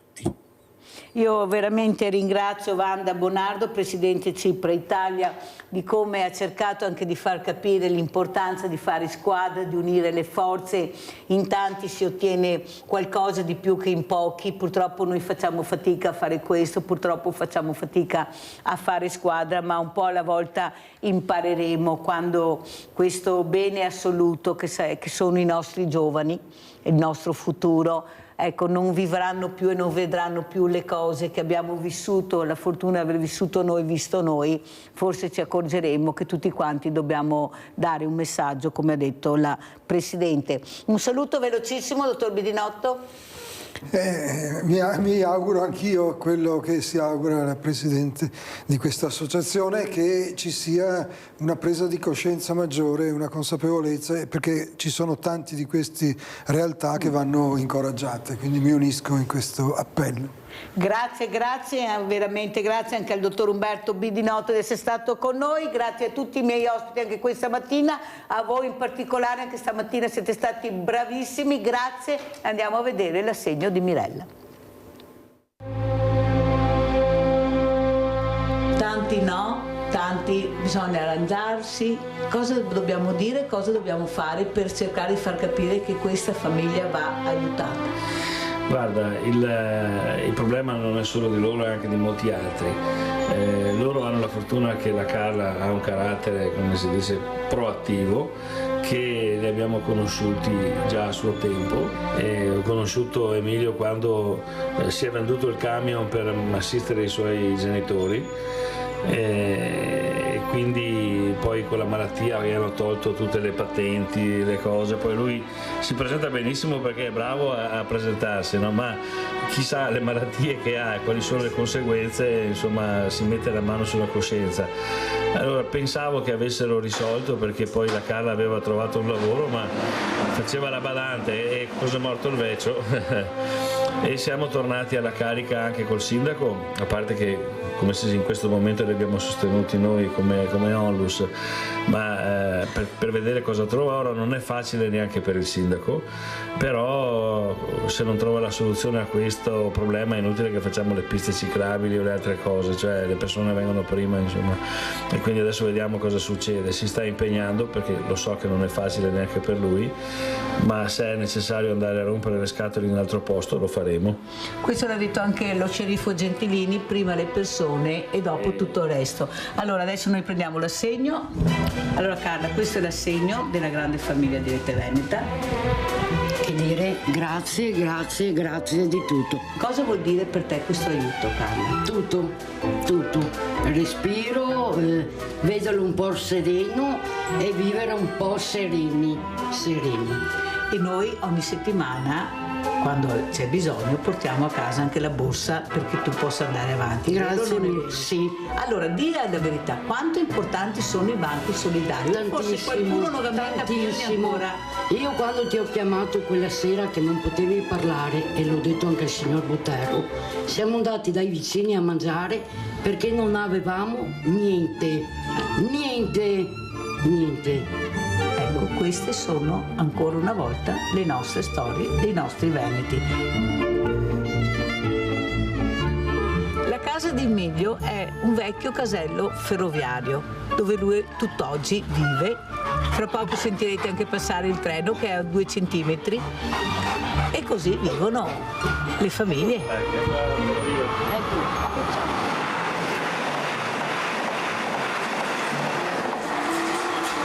Come ha detto Renato Pozzetto, il treno è sempre il treno, ma qui è 1,5 metri dalla cucina.